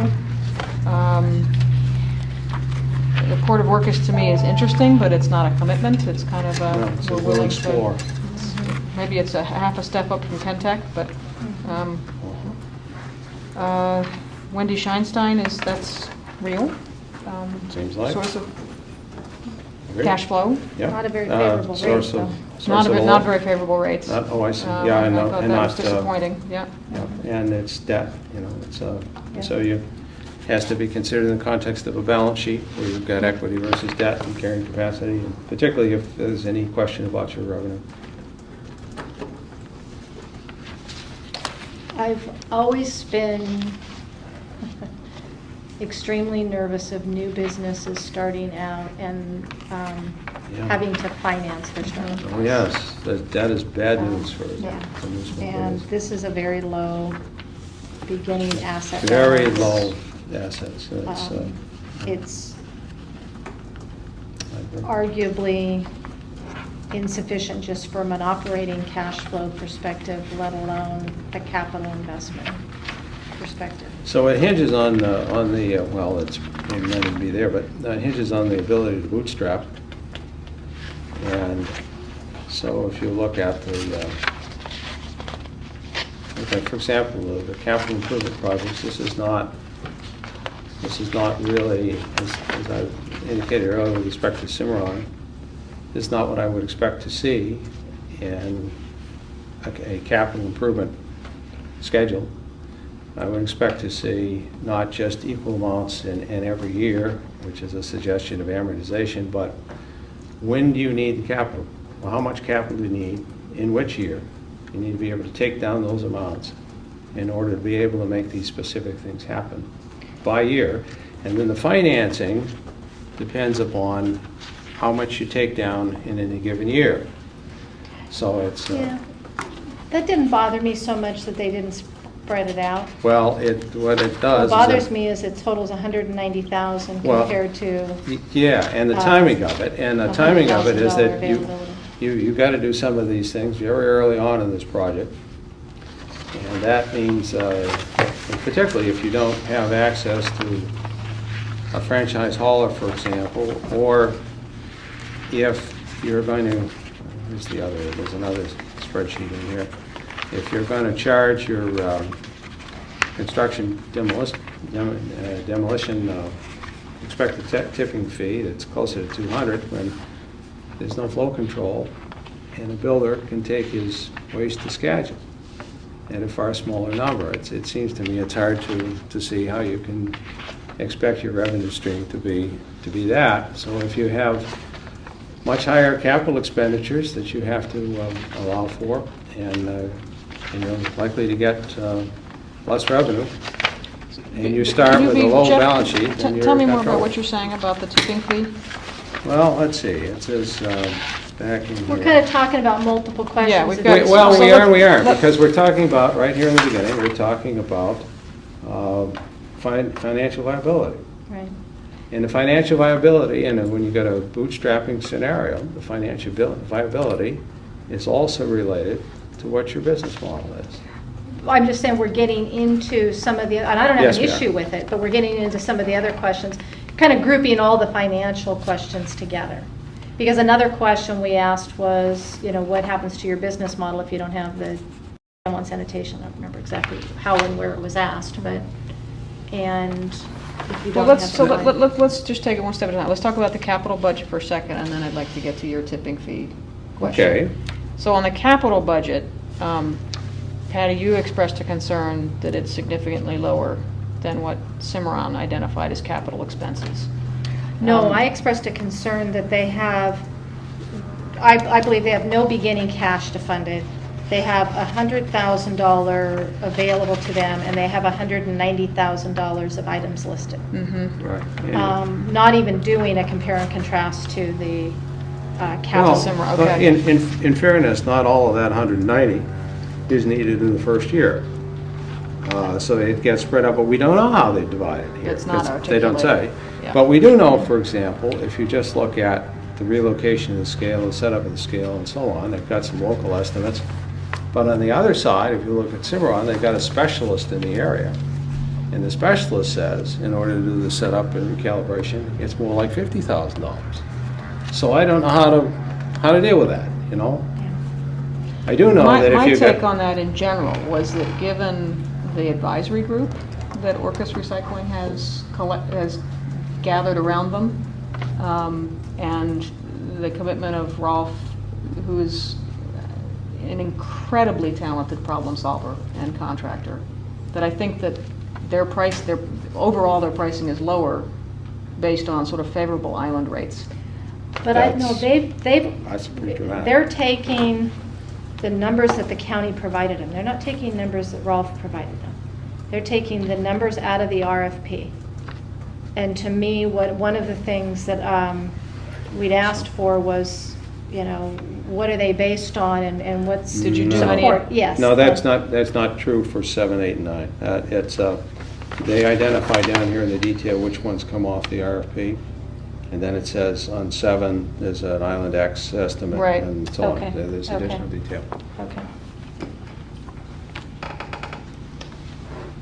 So you're saying, okay, so if that's true, then you're saying they've gotten estimates that they believe they can relocate the scale for 8,114. Well, Well, in apples and apples, it was almost $55,000 on the Cimarron side for the whole scale relocation thing. And calibration, yeah. Without, there would be additional craning costs because they didn't include moving the existing scale in that cost, whereas ORS has got it divided up between 3 different line items. Right. 15. Total about 16,000. Yeah, exactly. But I mean, it's dramatic. And without And I've knowing s- how they and- scope this, describe the work. Right, yeah. but I guess all I'm saying is, I've seen this kind of dramatic change before. I mean, the difference between if you really have to go to somebody and get an estimate without a full spec, they're gonna estimate it high. So probably Cimarron could get that work done for less. Yeah. And if you're using, backyard equipment and local ingenuity and creativity, things can cost a lot less. Yeah, I think they can. I think they would, but in this case, they also have to. So that gets to your point. So now let's talk about the operating, sort of pro forma as a whole. And could you again just kind of talk through this tipping fee thing and your concern about going to Skagit, self-haulers going to Skagit? Yeah, well, in general in the performance, I didn't try to recreate the model and run a bunch of scenarios, whatever. They would obviously wouldn't have time for that. But clearly, we're assuming what we're assuming on the top line for garbage. And one of the things that was an important element in here is the construction demolition waste. We're showing a tipping fee schedule running from $300 to $332 a ton. And I know, at least from talking to some local contractors, just not related to this exercise, that in fact it's exactly those kind of numbers that are driving them to put the stuff in their truck and take it off island. So I think a lot of that revenue is just not likely, is not going to be there. The question of the franchise hauler, I don't know. They can also go to RDS too, I suppose, someplace else. And so you've got the potential to not have the revenue when you expect you're going to have it, particularly if you don't have a wire deal, you got a timeline, you agree to set up by a certain time, and you got to go haggle.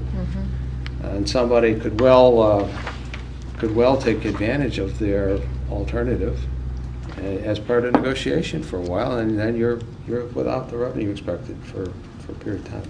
So let me understand this. So just correct me if I'm wrong. We did not get revised financials from ORS without the San Juan sanitation garbage. What we got was a number that said tipping fees would go. Well, we did. We got there's a scenario right up front that says this is not what they're proposing, but scenario 2, if you had no San Juan sanitation materials. Then That's from Cimarron. Yeah, that's Cimarron, but we've Cimarron. got an Oh, estimate of that. No. But that's not Orcas recycling. No, that's not. I want to know what Orcas recycling, and so the only thing I saw in there was that the tipping fees would go, instead of $295 a ton, they would go to $355 a ton. So. Oh, for the that's for garbage coming in. Right. Right. So So- that's a hit to the consumer.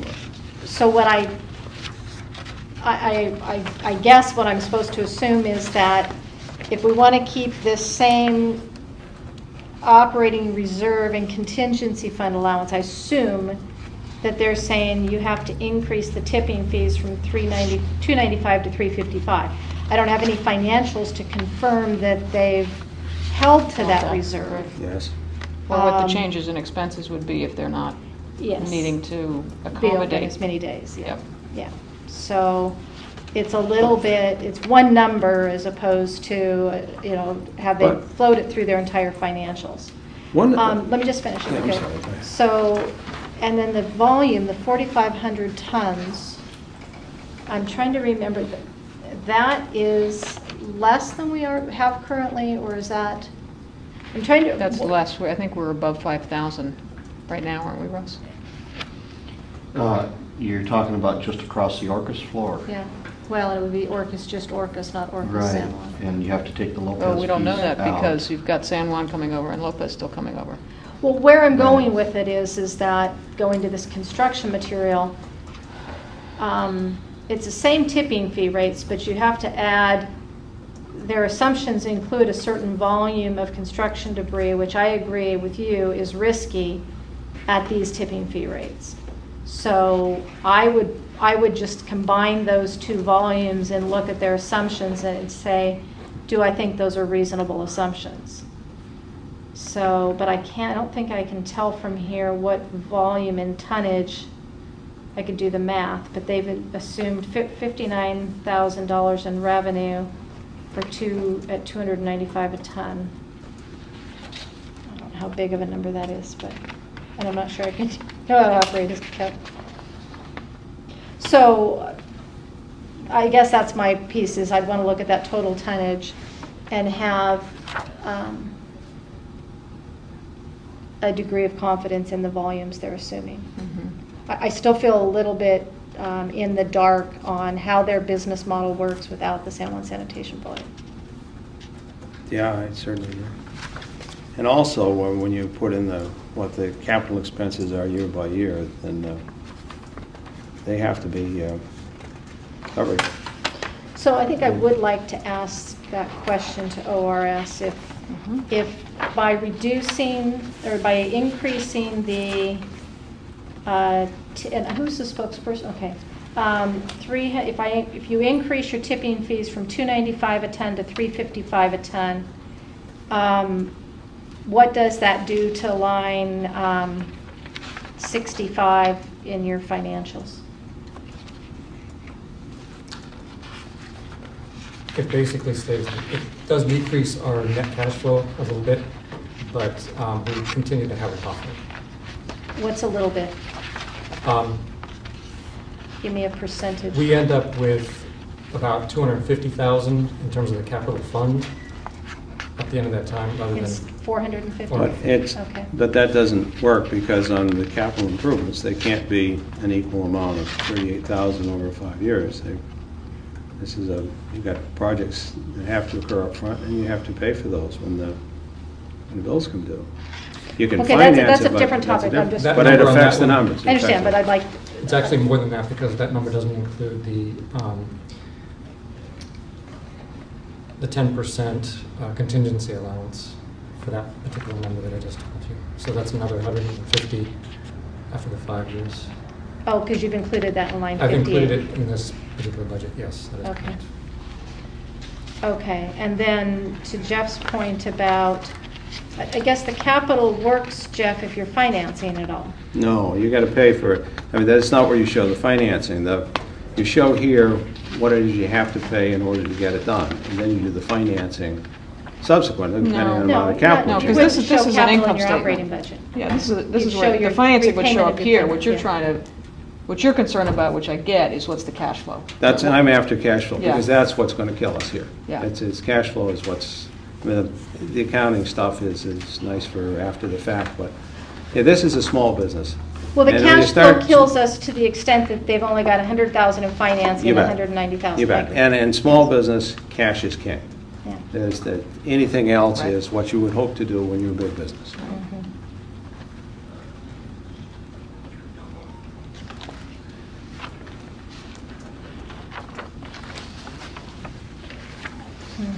I have to admit to being a bit confused here, because I think that we're on multiple questions. We are. Yeah, we are. We are, but it's because of the way they're interrelated. You know, I mean,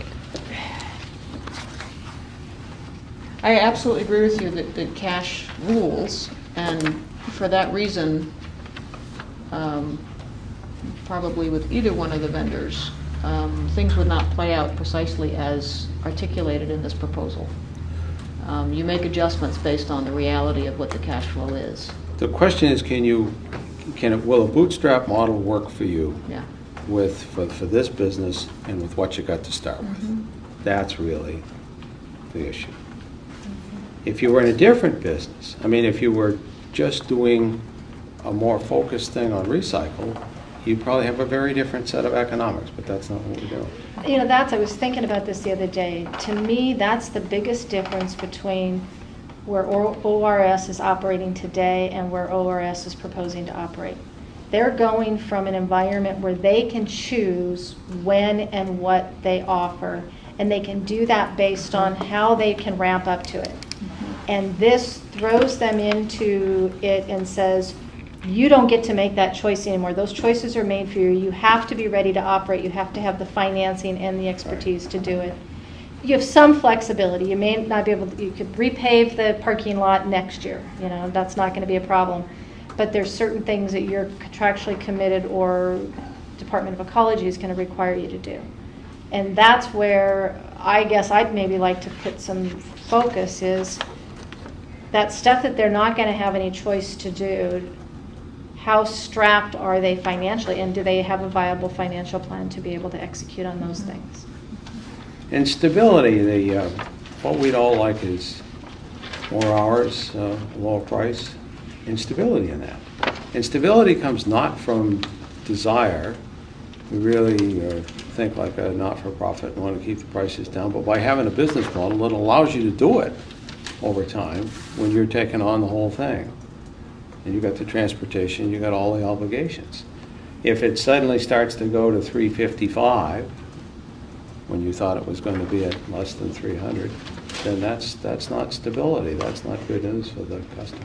And what do customers pay right now? $330? What is our current tipping fee? Yeah, 330 something. I thought it was $335, but I could be. And what's Skagit's? 70.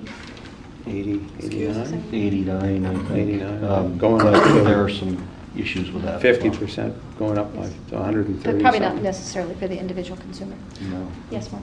These fees include tax. My understanding is that the county's fee currently with tax is $355. Okay, So it'd be the same. Okay. okay. Thank you, Mark. So there'd be no There'd be no savings. increase, but the alternative proposal suggests a decrease. That'd be a savings, yeah, so there'd be no competitively disadvantage. Okay.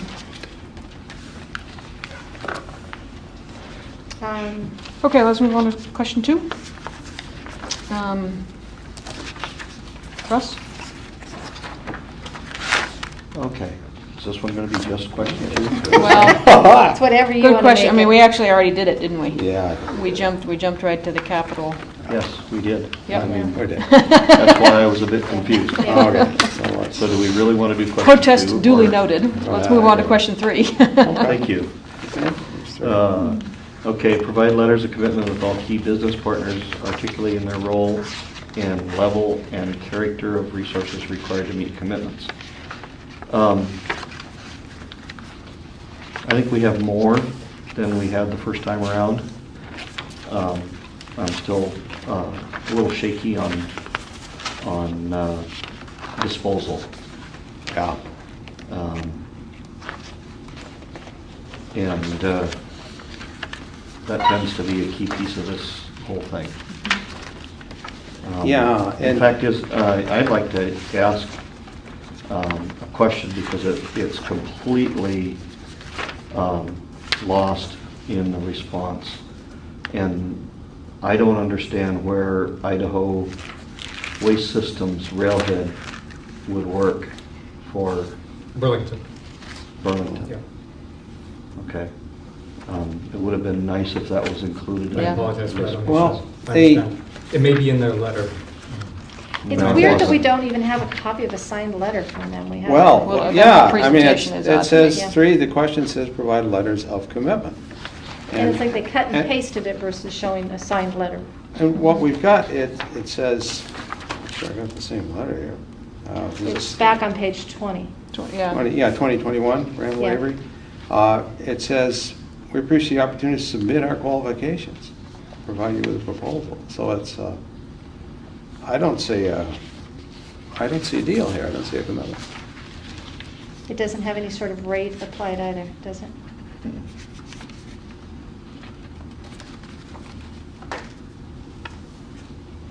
They were working on rates. Yeah. Knowing that the original proposal was, I think, to go to Allied Waste, and Allied Waste declined to participate, I applaud their ingenuity and ability to scramble too. and make this happen. I agree. But it's a quarter of a step forward versus,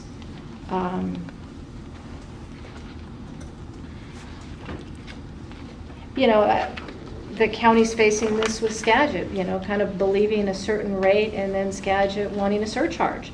Until it's in writing, until you've got an agreement. You don't have a deal till you have a deal. You have no Yeah, idea. Yeah, it's a risk. On the other side of that coin, some of the other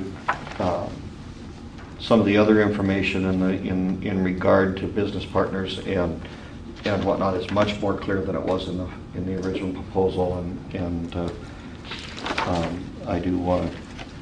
You talking about like the Orcas freight lines, more detail on that? Right. Yeah, Yeah, there's that was more a question, detail. specific And so- question, yeah. And- So that's much more what we would have liked to see the first time around. And the waste management with Woodinville, that's a commitment. They say, we'll take your Yep. stream and here's the Yep. price. Mhm.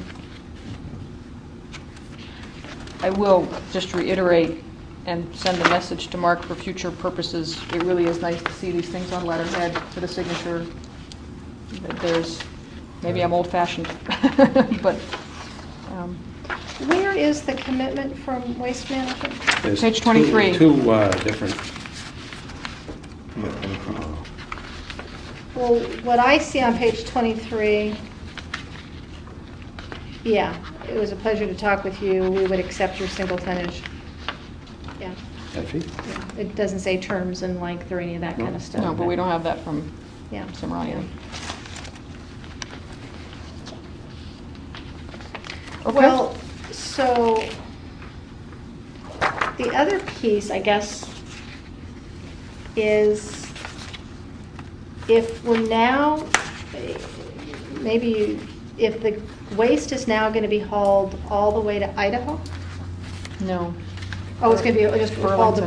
Burlington to the railhead? Right. Okay. And then transported by rail. So it's actually a shorter hauling than, because Cimarron, don't they take it all the way to eastern No, they take it to Seattle. Seattle? Okay. Both the Where it recycling and goes- the garbage? Goes to a railhead as well. Okay. Okay. All of our all of the Okay. options for the large landfills Is end up at a Okay, railhead got it. in the Okay. Puget Sound Basin. Okay. And I know that when we were talking with, when we were first looking at this, there was some concern about, when we were talking about using Skagit's facility. If the parcel fee had passed and we were going to haul to Skagit. We would have been putting it on their tipping floor. And they Okay. would process it for Okay. long haul, which they do at that site. So where I'm going with this was there was some concern about our ability to get it into the kind of containers, our on-island ability to get it into the type of containers, I thought that could go onto their railhead. There was some discussion, but it wouldn't be going, it would be going directly to their floor, not to Okay. the, not I guess- directly into the containers. So Yeah, that in was this situation, we would be going directly to the railhead again. Right. And there's no issue with our ability in our tipping floor to get it into the kind of containers that will need to go on their railhead? No, it would be the same as that we're Yes, sir. using Okay. now. Okay, good. Okay. So another part of this question 3 that I do find intriguing, but it's no commitment, but San Juan Sanitation, characterizing San Juan Sanitation as being willing to sit down and discuss how we can work together. We don't know what that means. Could you repeat that? Yeah, let's go to the letter in the back. What page is that? I don't think there is a letter from Oh, San is Juan there a letter? Sanitation. Oh, San Juan Sanitation, I'm Yeah, yeah. sorry. Quite, no, I think they're. Well, the council did receive a letter from San Juan Sanitation. In Cimarron's proposal. No, well, yes, I think that same letter was attached to Cimarron's proposal, but it was also sent prior to that directly to the council. It's addressed to the council and it has no date on it. Why did you- One That of is my correct. other It- pet peeves in the Yes, world. I agree. It was received by the council on August 3rd. Huh. It's posted on the website as well. Yeah. What is interesting about it is it's kind of politically correct in never saying, it's been a week or so since I read it, that we will not work with Wow, that's- Orcas Recycling, but it does clearly say our decision has been made. So, It doesn't say they won't work with the exchange. It talks about a philosophical difference with the exchange. Did I miss that? What page? well, it says, the last two sentences, our decision has been Oh, it's made. in the We have back. chosen a long-term relationship with Cimarron to utilize and improve the Orcas transfer station. So that's a somewhat passive-aggressive way of saying we will only work with Cimarron. Our decision is made. We have chosen to. Yeah. So, I don't know. One of the things that I can't help but wonder, since San Juan Sanitation has to do business in San Juan County, is if the public relations out of this, let's say the council decides to go with Orcas Recycling, and the storyline comes out, hey, if San Juan Sanitation goes through the dump, self-haul rates are $2.95. San Juan Sanitation goes off-island, our self-haul rates are $3.55. That's an awful lot of pressure within this community. In a community, in terms of, Yeah. there's leverage there, I guess, Yeah. economic leverage. It's part of the And- reason I don't understand. And that letter is sort of disparaging the self-haul, but we're a high island, it's, there are a lot of places on this rock where they don't want to send a Packer truck, and we don't want to try to get to it. Yeah. So this is, you know, it may seem like, gee, it's an inefficient system, but it's not. We don't It's really not a have a choice lot of for a lot of choice. people. It's not a choice. Yeah. That's Because right. they don't have the ability to serve it. Right. I shouldn't say they don't have the ability. It's a difficult challenge to serve 100%, because you have to find community locations to dump. And that Wait, that for makes it even more tall inconvenient mountains. for. Yeah. Yeah. So, Okay, are we ready? I think we're going to end up circling back to that, because, again, I think it's going to come back to the finances in large part for Orcas recycling, in my mind. You try to. Can it work? Yeah. Yeah. But As we should it probably get through the did rest in of our it. last round. Yeah. Well, and it may also come back to is there a legal challenge to flow control? Is there a different interpretation than our council's interpretation? But for Well, our. okay, we don't have a different attorney's interpretation. We have a. I know okay. that. And we have to go with our attorney's Yeah. opinion. I get that. Or ask for a second legal opinion. Correct. Which we have, done on other circumstances. That's beyond our. Okay, are we ready for question 4? I think Oh, so. wow. Permits. So, Patty, I think we're at you actually in terms of. Well, I think we kind of covered this when we went with Summer, and I think both have adequately Improved addressed answers it. on Yeah, both scores. Yeah. What we don't know is how the reviewers will react differentially to these two, and I just don't know that answer. If they, you got one party that's sort of been in the game for a long time, and one that hasn't, but has been here, been working at the, I don't know if there's any, I don't. you don't think it'll have any effect? Good. I have They, not really sense of you know, Then I have You no. fill out the permit, yeah. Cool, done. You have your compliance stuff you'll have to still. Okay. They don't check your character references. Deal. They just follow through to see that you're doing what you said you're going to do. Right. Right. Okay, check number 5. Provide evidence the organization can obtain a performance bond, and that's that topic I'll go to you first. Already said it. For me, it's hard to assess this without knowing the level of performance bond that will be required by the county. Are we talking about the need for a $500,000 performance bond, or this is an improved answer from the prior proposal? For the level of operating activity that you see in here, what kind of a cash commitment do you expect to do that? Well, the only performance bond that I'm familiar with is a construction performance bond, and on a recent performance bond that we were required to get, it's a $800,000 contract. The performance bond was $28,000. So this percentage is in the right range, that 3 to 5%. The percentage depends upon the insurer's assessment of the competency and capability of the vendor. Okay. Well, That's they the piece provided- that's. I think there was there a letter back here? And that I said also that's think, all right? that a CD is a viable option in many instances. And I think that's an interesting one, So given what- ORS's connection in the community, that I could imagine an investor might put up a CD Uh-huh. guaranteed to the county with the interest to accrue to the investor, but it's a guarantee to the county. Wasn't that covered in a letter back here? What was that? I don't think we got. No, that was the line of credit from. No, Shinstein, Yeah. but I thought there was something about the,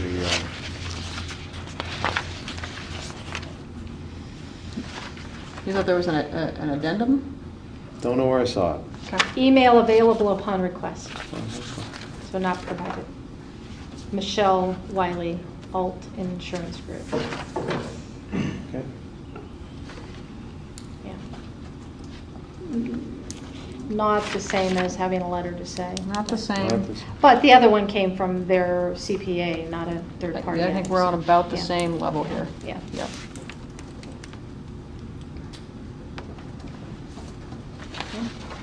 Okay, Russ, we're on to 6. 6 is provide a timeline from San Juan County Council approval through contract approval to full operational transition. including all key interim milestones. They did that. Did I miss something? It says the full operational transition, and on page 5, the last item is make payments for permits and insurance coverage. Yeah, it takes us through contract negotiations. It doesn't take it through. Through operations. So it didn't answer it's not responsive to the question. It's not fully responsive.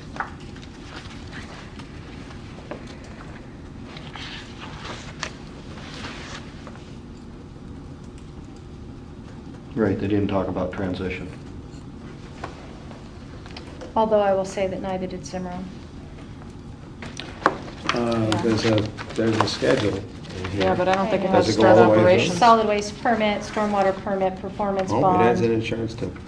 It does have insurance and banking, a little bit more detail, community Yeah. outreach. But nobody has start operations. Yeah. Huh? Okay. Okay. Yeah.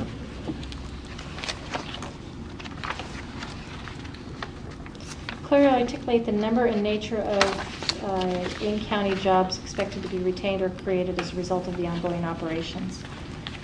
I think they did a pretty good job on this. I think so, too. The only thing that I don't think I was clear on, and maybe I just missed reading it, was, did I put my pages out of order? The executive director, it's not, so it's the same individual split between the two, and I assume the salary and benefits and are split between the two. I assume too. Yeah. One of the things And I what- liked about this is you get more than just an FTE listing. You get a lot more insight here. You get real job about descriptions. operational detail, Yeah. and thought about transition, and how you're going to do it, Mhm. make it happen. I like Mhm. that. The waste to earth Dorset. Yeah. This guy. Docent, Yeah, yeah. yeah, I like it. Yeah. Yeah, I think they did a good job of. I will say, though, that I think the parentheses stating that for the hope of transparency, local jobs creation is scored, I found Yeah. that to be a little cheeky. I did too. Yeah.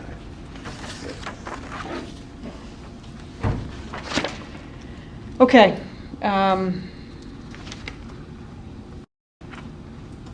So that's an improvement, that helps us understand, flushes out, clearly shows that we've got more in-county jobs Mhm. with Orcas Recycling than we do with Cimarron. Mhm. Well, you don't know.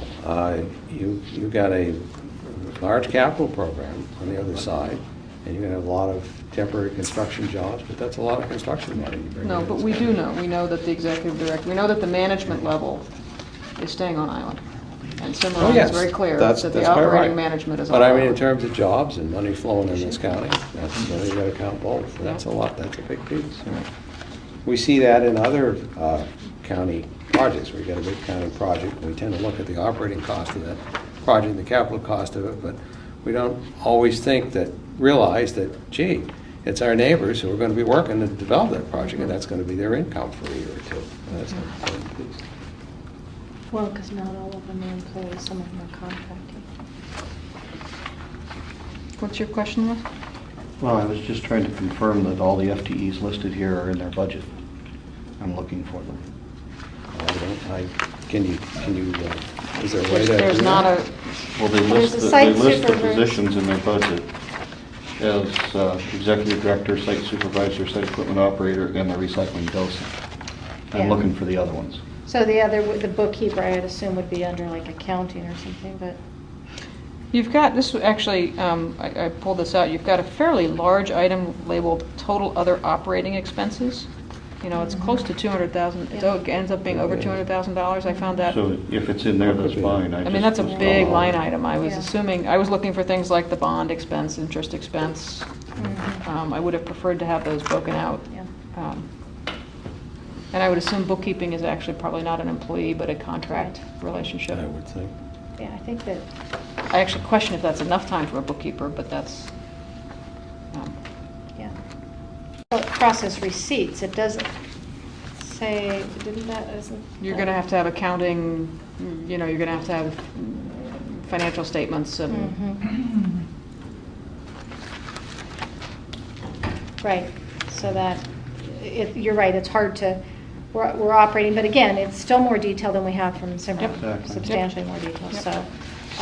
They've obviously thought through the number of positions. I agree with you, though, that does seem light, and we don't have any assurance that other accounting services that will be needed are included in here, but again, apples to apples.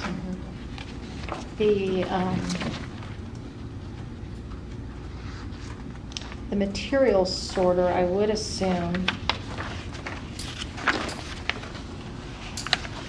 would be an employee, and I guess that they're saying that that would be an employee of the exchange, but would be working on this site. So that- yeah, and we actually And the don't waste have to- clarity about whether or not they're setting up a separate line of business Yeah. for this, or if the exchange is gonna expand its line of business. I mean, are we gonna have two LLCs, for instance, or, I don't know.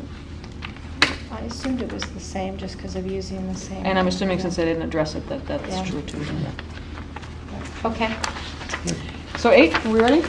8, huh? Okay. Yeah, cool. Visual diagram of traffic flow.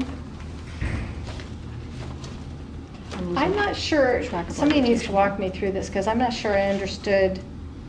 Is this supposed to be showing I goal printed on plan black and A and white B, or? Yeah, and it's, the colors, I didn't see the color key here very, Yeah. very well. It's, but maybe that's part of what we ought to be observing out of this, is that this is just a difficult site to deal with, and it's, but in this particular case, we've got some suggested road improvements, widening of the shoulder on Orcas Road, entrance to the station, and an indication that the cost of this proposed change to the entrance and the turn lanes has not yet been evaluated. Mm-hmm. And I presume that some of that's going to be in your department too. Is there an impact in your department? Well, the only impact would be that they would have to provide a plan and a permit, Okay. and it would have to be approved by the county engineer, and that they state that they haven't developed it to the point of being Just able to hadn't put it in the been- budget. So that's a difficulty. That's a challenge. But that's sort of like icing on the cake. Well, I don't know. Is that There's not that much difference between the two proposals in terms of the flow. And- Well, I'm unclear how Orcas Recycling would address it if they only had access to the one site. They did not give clarity about what would happen if they only And had access it's to maybe back parcel here in B. the verbiage that I missed, but it's not.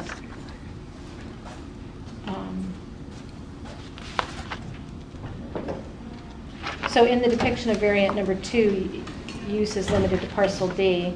Those with recyclables only would stop by the booth, pay for the recyclables at a per can rate, drop off recyclables, and then exit from the parcel D Z-wall.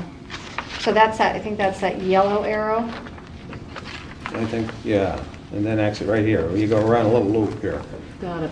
And then, but then I don't know how you come back into the same, So I guess there's two loops. There's a loop, Oh, I see. if say It's- just here and you come back out again, Right. or if you got to go around with your with your garbage, you got to. So it's a little bit the same challenges you have with the tipping wall, is you're essentially going to back in, drop off your recyclables, then get back in line, Yeah. get onto the scale, Looks like.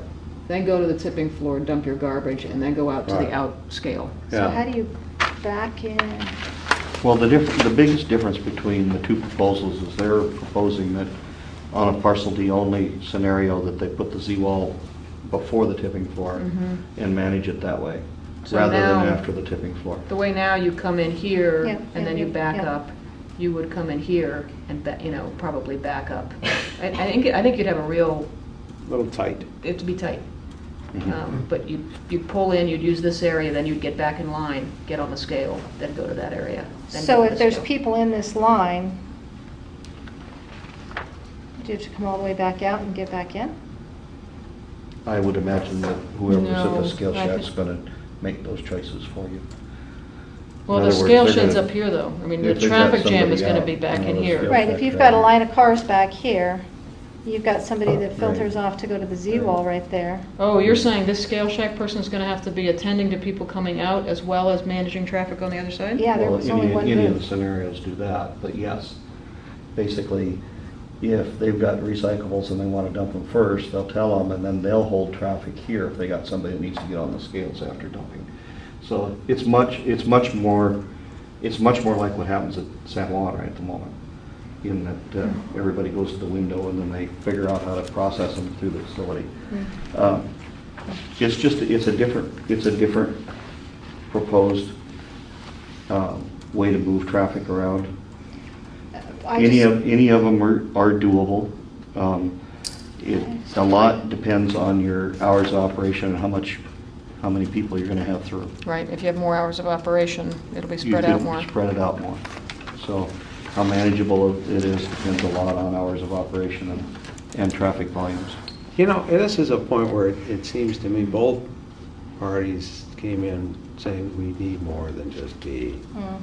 And if we can, I don't know if we need to go back to this issue from the beginning, do we need to reserve some property here or not? But if we do we need to reserve everything that was reserved in the RFP? Because if not, it seems like you got more flexibility if you could allow the proposers what they said they was most efficient, give them a little more. What's your view of that, Russ? The only one that causes me angst is parcel C. I think that using parcel A and parcel D together makes maybe some sense, given I don't like this flow at all. But I'm not sure I understand why. Unless you're doing glass composting or those other things. To me, parcel C should only be assigned to this if those things are going to happen. I think that the feeling is that the feeling in setting this up originally was to make sure that there was some space somewhere for future activities, whether a particular vendor offered them or not. The more activities, the more potential solid waste services we can contract for, the less likely it is that we would need to save additional space. Sure. So depending on how this comes out, the RFP was written wide open enough to give that a lot of latitude. Right. A lot of this can be determined as the vendor or vendors move into negotiations on what those services are. But some of these are not going to be, because you don't know the composition, and you don't know, you won't be far enough along to know the economics of some of these potential future options to know that, to have this resolved at that point, Well, So, but at the same time, what I think the goal is in negotiations to reserve some space somewhere for future thoughts and try to negotiate with vendor or vendors about the space they use, that they use it as efficiently as possible, and to give good reasons why that space is needed. So we could negotiate right now with the single vendor to for both parcel A and parcel D to cover recycling and garbage. And I would think we could say, but do not give parcel C until there is a concrete plan for the services. And even you could go back out to a separate RFP for parcel C for those specific services. Yeah, to me, I struggle a little right now because I think both proposals are fairly vague on the viability of some of those other services. And so I'm a little hesitant Me to too. put all the eggs in that basket. I agree. Not knowing.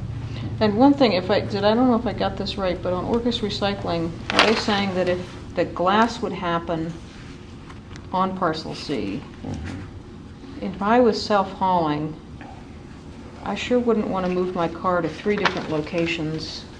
I mean, I would prefer it if they came up with a way to collect the glass at the Z-wall and then move it to the glass crusher, not have the user. In bulk and let them. Not have and every not car have doing it go that. Now, that, yeah. what- And I don't know if I read that Well, correctly. what about the Schedule, Schedule C is, the division is sort of awkward here in terms of the site. And what about the trailer storage? One of the things that has come up is that currently we use part of that. It's on C, it looks like it's right on the line here. Well, between right, B and C. ORS speaks to the trailer storage up here on the left, on parcel D. Yeah, on parcel D. Cimarron Cimarron was didn't- talking about C, okay. Yeah, they didn't show it this time. And the Okay. county uses C right now. Yes. Okay. Okay, are we ready for question 9? Yeah, I don't know whose turn it is. no, you go ahead, that's fine. Well, we just kind of did that. Oh, yes, we did. Yeah, would there be any changes, parcel D? I noticed in here, though, there's in 9, there's, maybe this gets just back to your earlier point. The estimate for new Z-wall is dramatically different between the two proposals. Mhm, That's- But again, I note that it has to be too, so it's, Two different locations entirely. yes? Okay. So, question 10, same thing as before. We don't have as many professional references here, but, and there's also not individuals listed to speak with, which would be customary. Yeah. I'm intrigued that San Juan Sanitation is a reference. And San Juan County. Litigation is part of that, isn't that? Addressed. Okay, question 11. And I think I think it is worthy of acknowledgement that there's zero litigation over a 30-year period. Yeah, I think that's right. Yeah.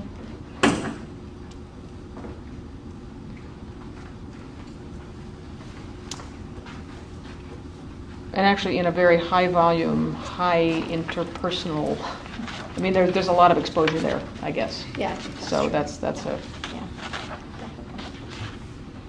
Yeah. so number 11, clarify, provide CBEs, clarify respective roles.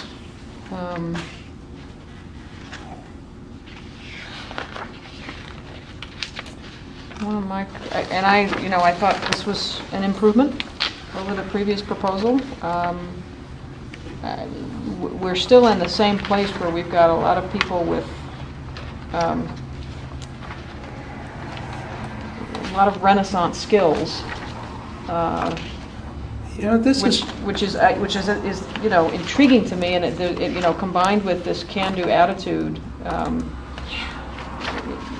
it's, it has me feel greater level of confidence, actually, that this can be done. However, the work is not specifically in this industry. yeah, it's this. I mean, it's, if I look at the transportation part of this, the nitty-gritty gotta do, this is your commit, gotta do it every day, move that stuff off island no matter what, keep the price down, so on, all that suggests to me one set of skills and background. But if it's, we gotta figure out how we can keep some of this stuff and who on island might take it and how we turn this in. Boy, that variety, that The cobbling together of entrepreneurial- all of those different skills and that kind of attitude, that's what gets you there. That's a real startup kind of an attitude on these things. And it happens over a longer period of time, more slowly, typically, and at least in my sense of it. And the problem I'm having, I don't know how to reach it here with what I'm seeing proposed, but boy, that's So the I'm right. going to reach what? Well, and this gets back to the last question about if you divide it, what would you do? What would you be willing to do? We'll get to that in time. But it's different kinds of experiences that relate more directly to different parts of this problem. I'm still not quite following Yeah. If you're trying to run a point. transportation company and you're just trying to operate the transfer part of this operation, it's really valuable to somebody who's been in that business for 30 years, who's running it and who's setting up You've doing got the that with construction and all Michael, that. you've got that with Orcas Specifically on not shipping to these guys at these times and owning the equipment and all that, it's different. Yeah. But if what you're trying to do is, golly, we've gotten all of this glass still. We weren't able to make it work before, but maybe, you know, if we do something. You know, I don't know what that is, but you got a lot of creative talent here. And not just creative talent, but people who've got the construction skills and planning and so on, all this different stuff that can do new things, can do creative things. And that could work for trying to get at that long-term thing that you don't even know if it just doesn't pencil out right now. You can't just go reach right now, you know? But if you were able to organize for it and you had the place to do it and the people who've got it and so on, you might be able to get at it. Well, I guess my summarization of it would be the references or the CVs in both instances reinforced the perception I already had of where they've got the strengths and where they have the weaknesses. I agree. I feel that. The piece that I had hoped to see a little bit more on, I have no reservations about the Orcas recycling service being all over the reuse aspect and all over the recycle aspect. And I agree with you that they've got the ingenuity and the creativity in this team to find solutions. And if anybody can make it economical, I think that they can. I'm still remain concerned about the expertise and the transport, and I do think that they have addressed some of it.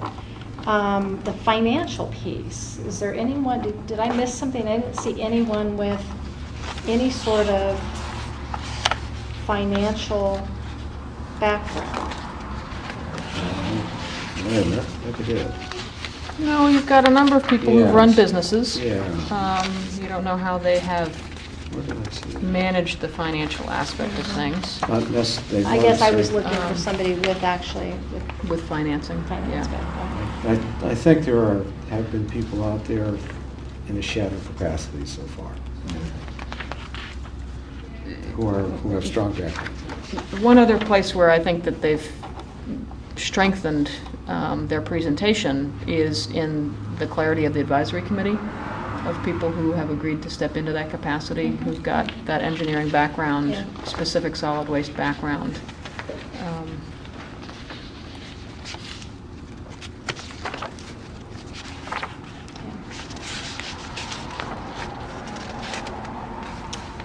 The Okay. advisory is at least in this county, is usually a volunteer kind of thing. And that's difficult to expect on a continuing basis for an operational entity.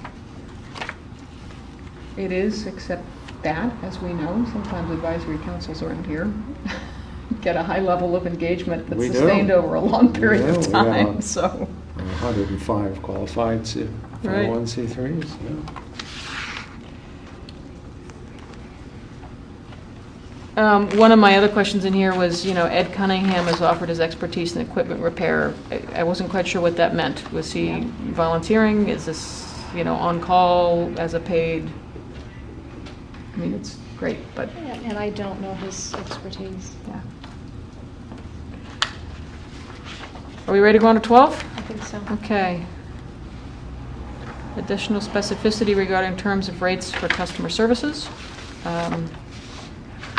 So here we do have more specificity than we did in the original proposal, and we see a significant change in the rates that would be offered to franchise hauler.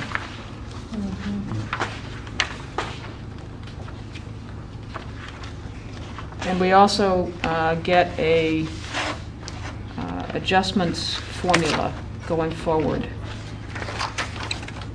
The 3%. Yeah.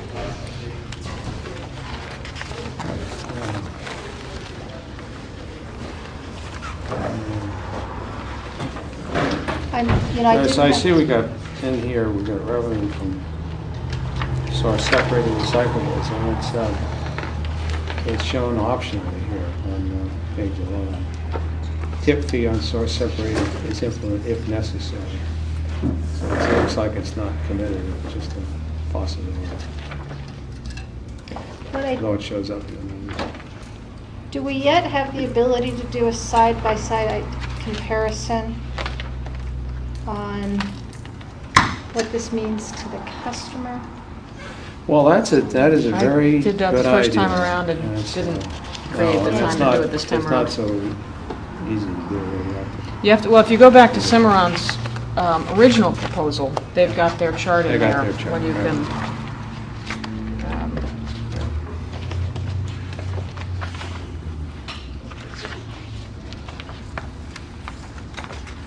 And ORS's, garbage self-haul rate, to begin with, is much lower than Cimarron's, but if San Juan Sanitation doesn't bring their garbage through us, then we have to increase the rate. They go back up to the same self-haul rate that Cimarron proposes and that the county's at right now, which is $3.55.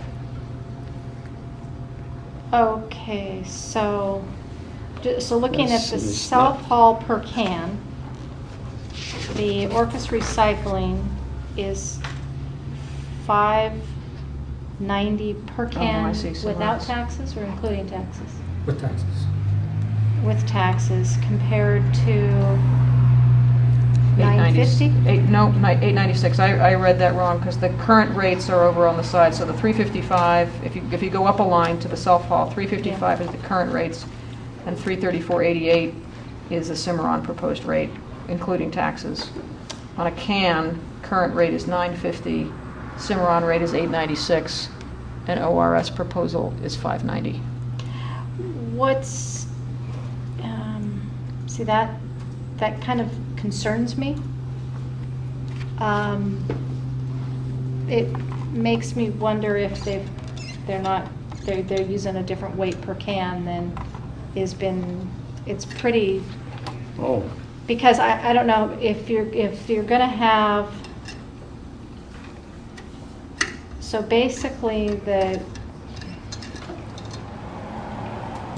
this assumes San Juan sanitation volumes, this table here.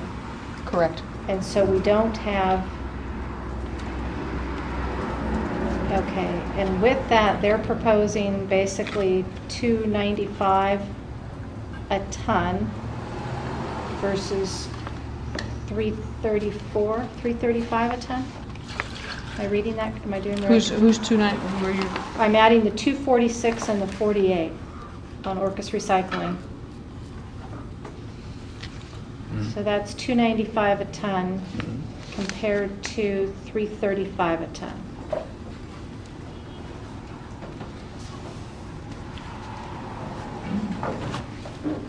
And Does that include the Z-Wall relocation and the parcel D? right now, we're looking at your proposal. Right, ours does. Yours includes. Question is, does theirs?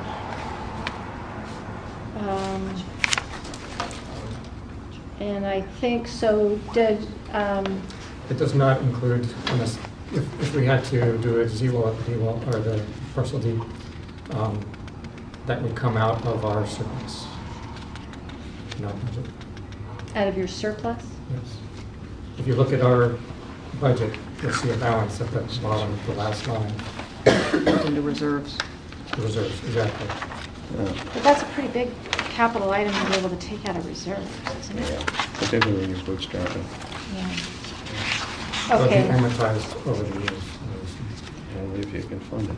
Okay, so, but then we've got a $5.90 per can versus an $8.96 per can. I'm just.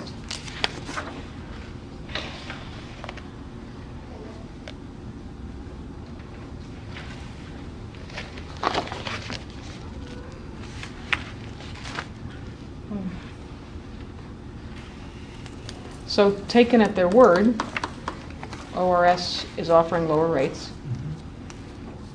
And the skepticism remains about, can that really happen? Is that a way of summarizing? Well, there's two pieces of it. Yes, I think not only can it really happen, but what weight per can did you assume? 40 pounds. Yeah, I think it's closer to 50 on cell phone. Lopez's data shows 40 pounds. Yeah, I think it's that. Well, that's, we'll back and look it up. When we were working on the model, Number. I believe that it was 44. I can't remember if route collection was averaged 40 and South Hall averaged 50 or vice versa. It does make, can make a fairly substantial. Your point being that you're concerned that they're pricing too low to cover the cost to actually Exactly. transport. Yeah, that they'll get surprised that a 32 gallon can actually weighs closer to 50 pounds and it'll cost them more. But since I can't remember, I think that's something I'd have to go back and look at the model. But this is based on a 40. And do you know if yours is based on a 40 or 50 pound can? I believe it's 250 pounds per cubic yard. And there's 6 cans in a yard. So, Close, yeah. a little bit more. Yeah. Okay. So, so we have a more comprehensive rate of services, and so they've responded to that part of the question. Yes? Okay. And the rates proposed are lower than Cimarron's. Yes. On the face of it. Questions? Not guaranteed, but, yeah. Well, you know, other than 3% per year. Well, but they've also said in here that if the unforeseeable marking conditions, they Right. would go back to the county for an increase or That's a- decrease in fee. So that's, as I wrote in They here, no also said guarantee. 3% That's per year. Susan, is that too loud? Is it Is that just- why you're closing that? These are just- Yes, me too, because can't get the voices, there's so much road noise. Got it, okay. Yes, I'm so there's a sorry. difference between what's a guaranteed schedule and some estimates that could vary for any number of different reasons. Yeah. I'm going to propose a bathroom break. Okay. Okay? Good deal. So come back at 4:10? Yeah, Yep. I mean, 3 or 4 minutes, but I'm in water, good shape. I'm bathroom. just gonna- Go, Jeff. Articulate how your business model can accommodate changes in waste flow composition, significant further changes in volume, the loss of flow from curbside service, or a much lower tipping charge for the franchise hauler. And so that's here we are. We're talking here about how do you address some impacts.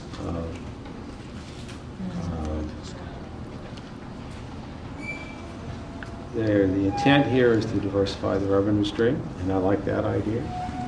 So I like the idea of trying to get to source separation and household source separation and trying to take advantage of that opportunity.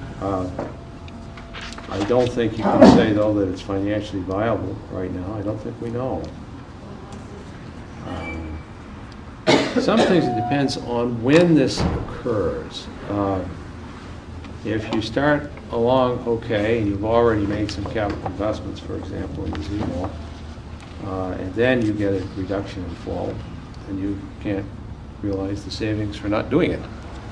So it depends, there's a timing of events here that affects what savings you could realize and what you could change when things happen in midstream.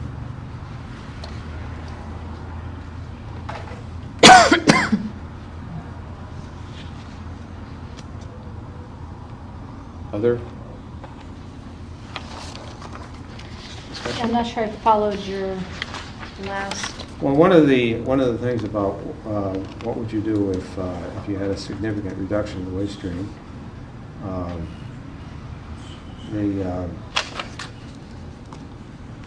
when the vehicle is moved, the operator's booth remains in its current location. Well, you may have already moved things. I mean, it depends on where you are in the process. The reality wasn't the reason for asking this question all around. How is does your business model still work if you do not have San Juan Sanitation's volumes? That certainly is a big piece of it. I agree. Yeah. And there's not enough information presented to show that it does. I mean, Right. Basically, they've said we Margaret. drop, the rates go up from $295 to $355, so it increases in $60. It would have been a much stronger presentation if we could have seen an income statement showing the business model without that flow. But they do articulate what they would do. They've clearly adjusted their franchise hauler rate, which would make it competitive if they're chosen, and would put Cimarron in put San Juan Sanitation in a place of making a choice, an interesting choice. If they could be viable at that number. Yeah. Well, it's the same number for both Cimarron and... No, I say if ORS could be viable at that number. With a franchise hauler paying that amount. But that's my point. Cimarron and ORS are offering essentially the same They are now. tipping fee. They are now. Yep. They are different. 154 and 126. Yeah, it's not Yes. quite the same. Essentially the same, I think it's... Well, my understanding of the way it works for San Juan Sanitation is absent flow control, I believe they have to show that they're tipping at the lowest cost. They get to load in all of their costs associated with that. So... And that's how if Cimarron the- came up with the 154. San Juan Yeah. Sanitation said to them, Yes. this is the number we need. But what we've heard from the town of Friday Harbor is 150 is what it was costing them, but that didn't include all of their costs. So the 154 to me was a little bit, So what would happen? Didn't include all their Light. costs to move it.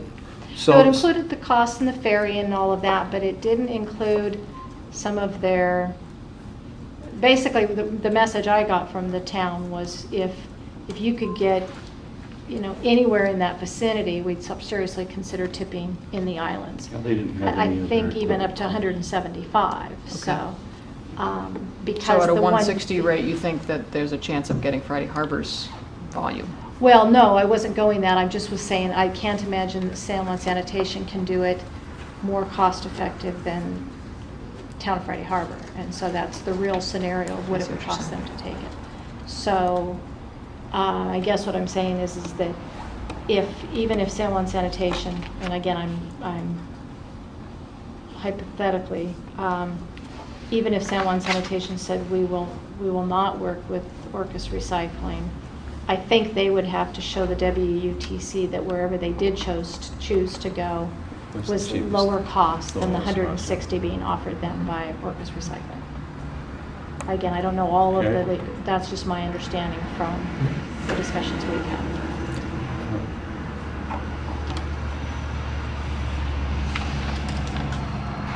Well, to go back to our original framework, there is significantly more information here than there was in the original proposal. The rates have now changed to show that they're in striking distance of a competitive rate for a franchise hauler.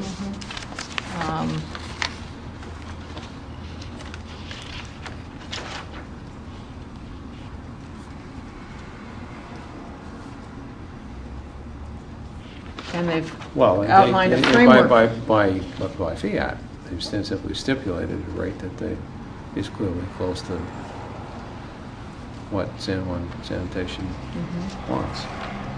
That doesn't mean that the numbers there, all the other numbers therefore work with it. And they've provided a framework for what they'll do without San Juan Sanitation's volume, but not a comprehensive presentation. Yeah, we really don't have the data to know. If they can make it. Yeah, and that's really what you want to know. This is a question fundamentally of risk.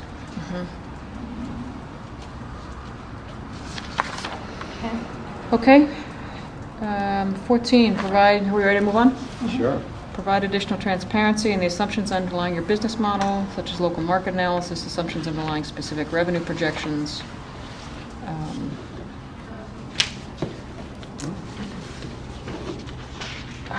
They provided quite a bit more. Yeah, there's more data here now. There's a lot of good data here. Yeah, They've talked to more folks. yes.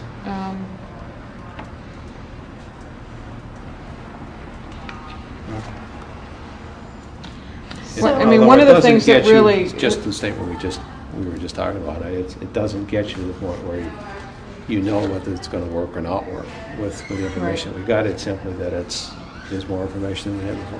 There's more information, and again, similar to the operating budget that we have much more baseline understanding of our current waste I mean, they've got a better understanding of sort of percentages of waste that it's articulated, and it sort of seems to be ingrained in their thinking. Yeah, can't confirm whether those percentages are right. But Right. It's nice to at least have a sense that you've But there's got a hypothesis. There's a hypothesis, Yeah. you bet. Yeah. Well, one of the things that's confusing to me is the construction and demolition material. Yeah. It's actually, it's not any better than dumping it.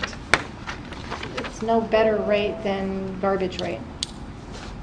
In fact, I think it It's- could even be just slightly higher. Well, yeah, The with no flow. $84 Well, a again, ton. with no flow control, you're. No, I guess what I'm saying is that they've talked in here on page 12 about, at the time of the writing, the tipping fee for mix C and D is $84 a ton. The cost of transport and disposal of C and D at the Simcoe Regional Landfill is $72. Is that the cost of transport and disposal to the Simcoe Regional Landfill from the island? Yes. So you're basically saying that for $156 a ton, you can dispose of construction and demolition material, which is the 84 and the 72? No, the 84 would be if it goes to Luttenbach, which is the first number there. And the second would be the cost of sending it to Simcoe Regional Landfill. Luttenbach is a construction and demolition debris recovery. So in Simcoe Regional Landfill, is that the Idaho landfill? Yes. Okay. Okay. I apologize for that. Right. But delivering to the railhead in Burlington? Right. Okay. So basically to... It's less or expensive to the landfill. it's less expensive to dispose of it. That's always Yeah. been the case. Right. And so the Nothing to do bottom there. line is that it doesn't, that we don't see anything going in the direction of the contractors as far as being able to dispose of. There's no value in recycling it. It costs just as much to transport, so it's just like disposing of garbage, which further goes back to, is it likely that the volumes are ever going to be seen at this facility? Because with a full volume, is it likely the contractors will take their garbage to Skagit, where they pay the ferry fee, the truck? They may And- come back with an empty truck that they can fill up with all their other errands. Yeah. So I think it puts, to me, it puts at risk the assumptions with regards to the construction debris, which is about $50,000 a year, Yeah. as I recall. But the thing about that is that construction, you get a lot of stuff that a contractor doesn't want to sort it out. So there's a lot of cutoffs, they're building, they cut it off and throw it in the can, and you put a sign up that says, please take this stuff before I have to take it off island. You see that frequently around here. But who knows, I mean, they may find a way to sort and use some of the stuff in a way that you might be able to use some of it, but we're not ready to do that now. But it'd be nice if, if you looked at that, you might be able to get some people to start doing it and then show that it can be done cheaply and so on. Well, if you can provide the economic incentive. Yeah, that's right. Yeah. There was somebody doing that for a while at the transfer station. I thought there was a guy that was collecting construction several years ago. I remember an article in the paper. Anyway. Anyway, it's just a whole. Yeah. So, Number 14? a little more information on, I think we're doing 14 right now, and I think we've got a little bit more information on how it might work, but.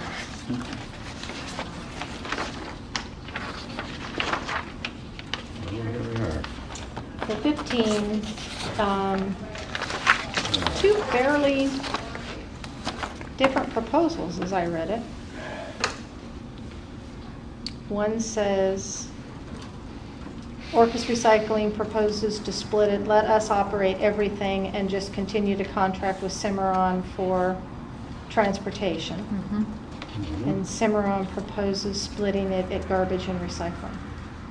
Right.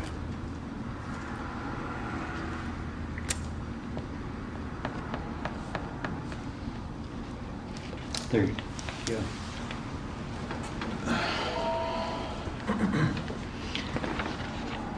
Reading this question with both of them, I'll foreshadow that where I'm headed is, I think, at least I'm more inclined to make a recommendation and not try and force a marriage. I'm more inclined to say, choose one or the other, and then let them work out the details. Because in both instances, they're identifying each other's strengths.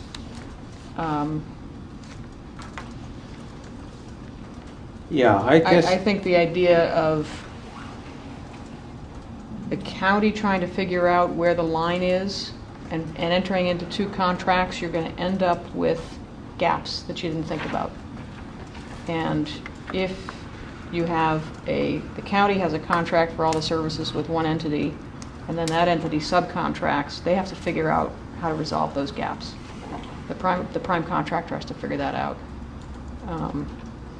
If you don't have that, and the county has two different contracts, then the county's going to be in the position of having to figure out what to do with the gaps that that you didn't anticipate, which are just going to happen. So. But the county is going to end up with agreements with both entities at some point, or something. Yeah, and it's, so Let's talk about that a little bit here, because The county's made it clear that the exchange is The exchange stays. The exchange Okay, so if stays. Cimarron is the preferred vendor for the transfer station, You're gonna- then the county is going to have two different contracts Right. anyway. Mhm. I see And you're what going to saying. have to deal with this divide, the two people on the site, no matter what you do. Okay? But in terms of what we recommended before, at least from my perspective, I don't see anything that would cause me to fundamentally alter the initial determination that I support, that the county enter into a contract with Cimarron. However, that said, although I think there's enough additional information that I feel that the Cimarron has been responsive on the reduce, recycle, and reuse, is far from what I would consider to be ideal. And I'm sorry, say that last part again? it's far from what I would consider to be ideal. Which That is? is, in terms of the long run. And part of this is you can't decide today. And when I say ideal, I don't mean it as a deficiency necessarily of Cimarron per se, but I don't see here a mechanism that we can choose and recommend that's going to provide a self-supporting entity that will continue to pursue aggressively reduce, recycle, and reuse more than what we're doing today with ORS. Now, if we get to the point where the composition shows up and is right, then we'll at least get a sort line, and we get to baler, and we'll have some of that going on with a little more money. But that doesn't fully do it for me either. I mean, it's and so I don't see how we can just turn over all the property to one entity. I think we have to reserve some of it still. I mean, that doesn't have to be limited to D, but we have to just keep some of it and keep open the possibility that we're going to find a way. I don't know with ORS or how we're going to do it, but we're going to find a way that we're going to take this pool of talent that we've got here, and we're going to find a way to reuse what we got, perhaps starting with self-haul household separation, and find ways to use those materials which we were not able to do before. That has been tried over the time, but that doesn't mean that you can't find a way in time. But I just want to see I'd like to find a mechanism. I'd like to be able to recommend to the county council some path by which we get there. And that's the disappointment I have in question 15. I don't see a willingness here to be part of an alternative path. Maybe there is. Maybe this is just part of a competitive thing, and you get to that in time.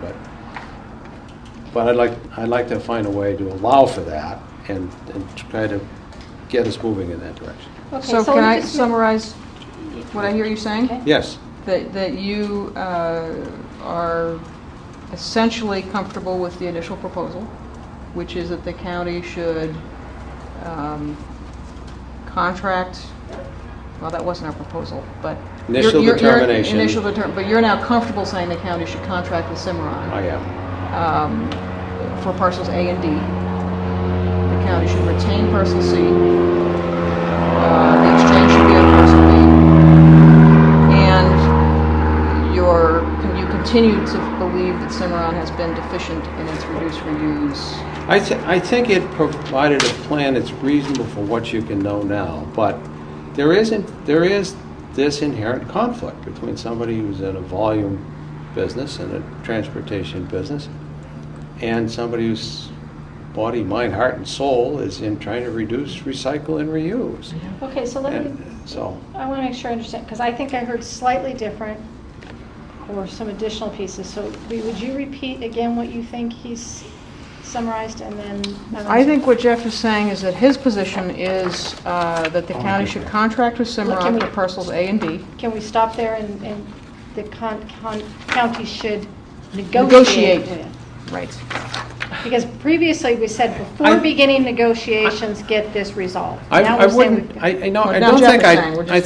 don't think I would try to make it specific to the parcels, which is why I didn't respond immediately. I mean, it seems to me that ought to be negotiated. The first thing I would say is, yeah, we can allow for more of the property than D, and that is to be negotiated. You know, do we need to say right now how much and what parcels to set aside? Well, I was trying to be a little bit more, but you were saying clearly that you think that because Cimarron is deficient in the reduce reuse, that the county should retain. Yes. They're not as aggressive as I would like to see. Right. And it doesn't mean they're deficient, but they're not as aggressive as I'd like to see. I mean, they've got right now. Initially, you start off, you're going to Woodinville. They got a recycle facility. Then, if you do a study right away, which is not a you got to spend money to do it. You do a study, you understand the composition. Mm-hmm. If that works out, then you put in a sorting line into Baylor. And if the economics of that look good, that you got to see that that's looking good, then you do that. And those are other additional positive things in recycling. But they also, like Cimarron has recognized, there are other things that can be done and reduce recycling use as part of their plan. They've said this. And they've said that these are things probably that could well be done by ORS, well be done by somebody other than us. So it's consistent with their proposal. Huh? I didn't think that they were saying we're not the right ones to do these things. They said these things can be done. Now let's right, go back but that was in response to the question about how you would support the exchange. It wasn't. Well, sure, but I mean, they're saying, yes, we don't have to do everything. These are things that can well be done by the exchange, and some of them are significant. Okay, well that for the future. Right, that's different to me. What I thought I just heard you saying was these things are better done by the exchange than us, and can be done. Okay. Can be done. They allow for it. They specifically allow for it. So that's an element of negotiation, it seems to me, as to how far you take that. Okay. So is it safe to say that I think that you're still comfortable with the recommendation of Cimarron, that the county should begin negotiations with Cimarron with the following? Yes, insight. and that's because what would you you would like? We get a guaranteed schedule. Let me. Now, I just want to summarize why I say that. Okay, so we got a short schedule of rate. We have an additional service day, and we have the financial viability and everything else in that package to make it look like a reasonably low risk that this is going to transition smoothly when it's expected to. So that handles the transition. Keep us, it's got to open on day one, and we've got to have the service and all the critical service. That's done, okay? But that doesn't get us all the way to the recycle. Yeah, I'm just trying to get all those words into something we can put into a letter, a recommendation. So I was trying to get your recommendation, then I agree that there's a good thing to have the why. Good to have the why. Just the key points about what's beneficial to the consumer. So let me start with making sure I understand your recommendation, and then we'll come back to the why. Sure. Okay. So move forward with negotiations with Cimarron. But you would like to be able to you would like to be able to see a clearer or more comprehensive path to recycle and reuse. Reduce recycling. Okay. And so since we're not seeing that, you would like to reserve some portion of the property for the future Yes. enhancement of that. But you are willing to allow some use beyond parcel D. Yes. And you're recommending Cimarron because you think they've got financial strength, guaranteed rates, and what was the third? Service open another day. Well, there's Service open another day? Cimarron. Oh, I missed that. Only during peak time, During peak time. In peak times, yes. but that's no different than ORS. No, it isn't, but it's together. It's a part of the. Okay, it's- so they it's both. from the standpoint of the customer. Yeah, okay. So you like you like the service levels, okay? Okay. And I like the fact that even though some of these things are contingent, there is a willingness to work with who is ever going to be doing the long-term part of the reduced recycling, the exchange, and however that relationship evolves. And that's the part that's the fuzziest to me here. And I just don't have something I can just say, well, they said alternatively we would do this, and then we could just add that to it and say go forward with another contract and do this other piece. But that's not what we've got here in front of us. And that's the difficulty. It sounds like another RFP on another day, is it, or what? How do you get there? We haven't got to my recommendation yet. Okay, I'll then I address need to it shut when up. it's my turn. You bet. You want to go next? Or Russ? You're pointing at me and looking at me, so Yeah. I'll go next. We'll go in a circle. Okay. I initially concurred. I agreed with the original recommendation to the county because I really felt that ORS's first proposal was lacking significant specificity on things that I just didn't have confidence that they were thinking about. They have shown much more progress in terms of identifying specifics that have me ready to say that my first choice would actually be that the county negotiates with ORS. I understand fully that it's a higher risk decision for the county. But I'm one who actually believes that it's worth pursuing your values with a little more risk, and I think that's what ORS is demonstrating. I'm not confident that the negotiations would net I think the negotiations need to be hard-nosed and clear about the need to continue to deliver the service. And I think the county should be willing to get to that point of saying, you know what, the negotiation's not working because we're not getting what we need. But I've been really impressed by the additional work that ORS put in and the level of increased specificity that they've presented. And I think if their learning curve continues in that trajectory, that there's a possibility that they will in fact be able to deliver the service.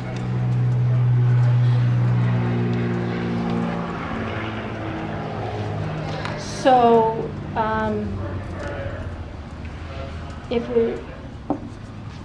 can you articulate a little clearer? I understand you think ORS is improved, and you do think it's a higher risk. So, can you again articulate that, but why? Increased level of specificity around understanding the marketplace, the pricing. Understand. So I understand why they've improved. I'm trying to understand now, when you compare the two, why ORS comes to the top. I understand you have more information. For me, it has to do with the business model being much more wired towards reduce and reuse. But I think it's more consistent with where the solid waste plan articulates the desire that we go. I think that the populace of the island has a value there. Whether or not they will act on that, I think, is another question. I think one of the challenges ORS would face is that they are passionate to the point of almost righteous about this as a cause. And I think that there are people in the community who simply want to get rid of their stuff. And so there's going to be you talked about it earlier, that ORS is needing to step up to being a service. And when you're a service, the customer is right, and your job is to be, polite and engaging, and even when the customer doesn't do things that you passionately believe in. And I think that's going to be a challenge for RS. But I think we as a community have a better chance of getting where our solid waste plan says we want to go if we take that risk. So yours is a values-based. Mine is a values-based, with having my original reservations not in any way completely eradicated, but I'm just really impressed by the increased level of clarity and specificity between the first proposal and the second proposal. Would you elaborate on what aspects of it are most impressive to you?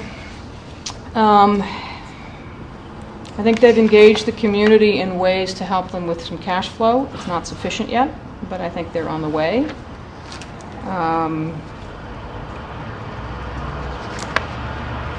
They have identified more specific individuals who've actually signed on to help them with their advisory committee, individuals who have a track record and experience.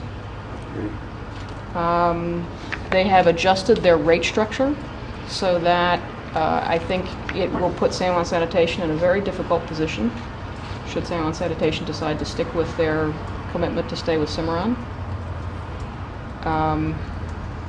Their rate structure, if they're able to hold to it, is more beneficial to the community. It's a lower rate structure. The number of jobs that are in county is higher, in particular the management level jobs, which to me... I'm just going to ask, I really would prefer we not have editorial comments from people. It's a standard decorum in public meetings that you speak during public access, so appreciate that. Thank you. Okay, so number of in-county jobs? In-county jobs. In particular with management level jobs being in county. Okay, so I got added advisors, I got number of in-county jobs, there was something in between. Rates, if they can rates. hold to the rate structure, it's a lower rate structure for people in the community. Okay.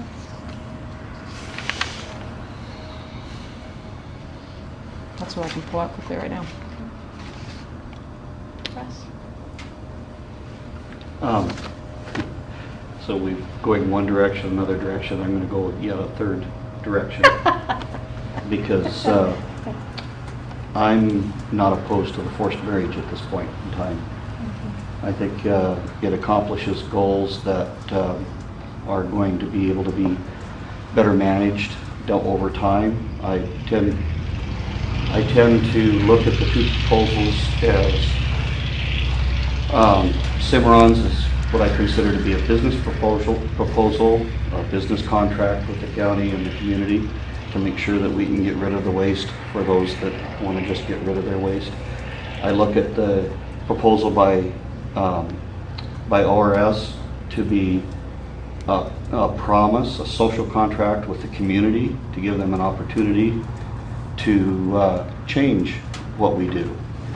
I tend to agree with a couple of Jeffrey's statements that we're not there yet. I tend to feel the same way. I think that the county has an obligation to make sure that we can get rid of the trash in an efficient manner and work with a company that can back that up. At the same time, I think that we as a community have a responsibility to address many of the things that RS has come up with and give them an opportunity to make those things work. And personally, I think the idea that we negotiate contracts with both entities at the same time may give us the best framework to get as many services as possible available to our community and reduce the risk to the community by allowing RS to work on things, experiment, get the community up to speed on things, look for those markets without taking the large financial risk of not being able to come up with the equipment or the resources to move the trash when it needs to be moved. Would that contract be for the whole thing, or, I mean, negotiate for the whole thing, or limited in some way? I think in negotiations, things can be set out, as in a forced marriage, property is, you know, assigned. I think that we can trust the council and staff to work in a way that gives us as many opportunities as possible on the space, but still recognizes that if not all potential services are available, that we leave some room for the future. Now, that future could be used by Cimarron at some point in time when they come up with something that's really a great idea. It could be used, who knows, by Kentech someday. It could also be used by RS as they find new ways to reduce waste in our system if they need the space to do it. But I think that what we don't want to do is just assign all of the space without having a good cause. And I support that. I mean, I supported withholding parcel C. So I think we all are saying the same thing on that. I support generally what you're saying, except for the forced marriage. Mhm. And I don't know how you get to scoping what that second contract would be, because it's not in the proposal. Right, and when it comes right down to it, for us, they both proposed and they both recognized their core strengths. I think that by doing both contracts at the same time, that we can blend those strengths into something that works really well. So that's basically my take on it. I support both proposals for the recognized strengths in both proposals, and think that we should. To the extent of the recognized strengths. Yeah, and to the extent of what we've recognized as strengths in both proposals, and I think that we should go down a path to negotiate with both parties, that they each have a piece of it. I think that's the best way to protect the community from the risk as well.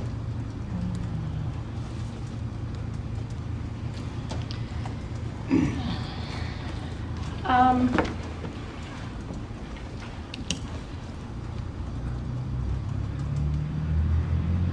guess I don't like the reference to forced marriage.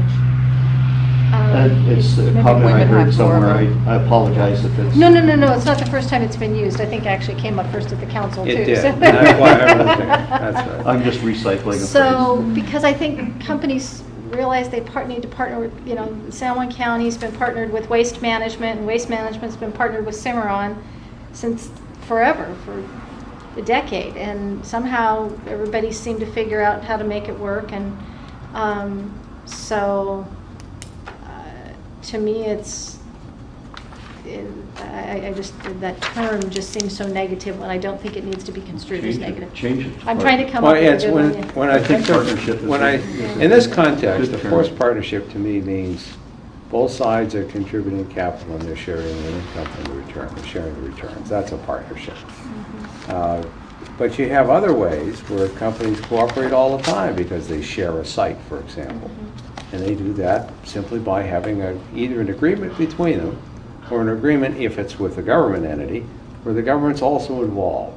They all sit at the table to resolve problems as they go along. And it is initiated and recognized within the contract, and then it's implemented by a day-to-day vehicle in which there are participants from all three. I think it can be done. I think that can be done.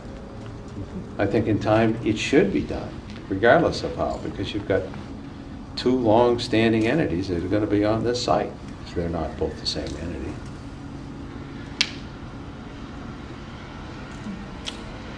I think I lean, I'll have the benefit of having this discussion again at the council, so I think I lean towards Russ's position in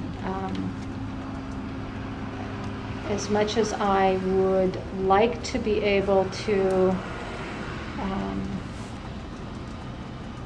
put all of that confidence in the ORS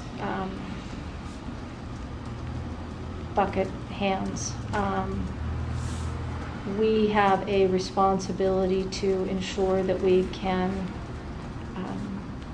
address the public health and safety and efficiently dispose of the waste. That's a reality of this. As much as we, for the foreseeable future, as much as we can work on reuse and reduce and recycle, we will have some waste.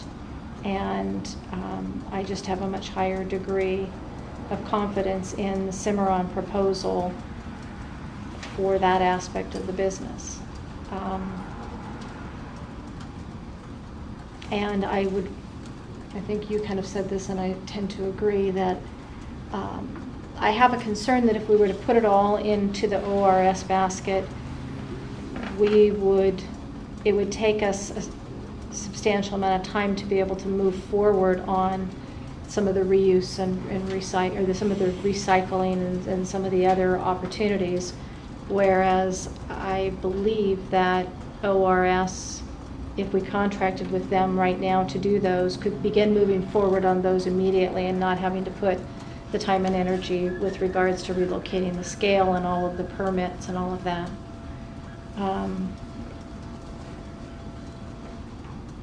There's just still, I'm still uncomfortable with the ORS financials. It's just, I still don't get how we get 190,000 in capital and we have 100,000 in financing, and we have, you know, a pretty tight cash flow. I don't have anything that gives me, I just don't see how the numbers work. And so, absent going back and saying one more time, can you go back and provide that? I think we've given ample opportunity to provide that information, and somehow the math doesn't work, and maybe the council will choose to ask for clarification on that. But there's still some the 590 a can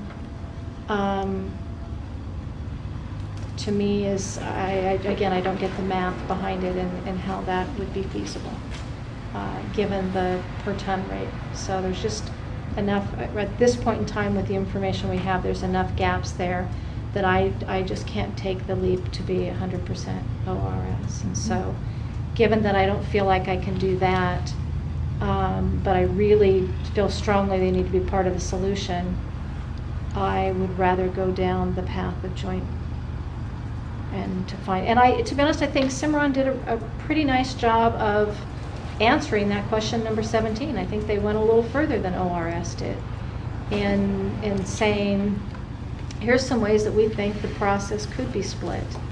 And so that implies to me a willingness to do that. And so it's a path that I could see us pursuing.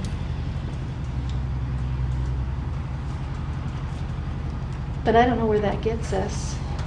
I think it gets us to a range of opinions to pass along to the council for their consideration.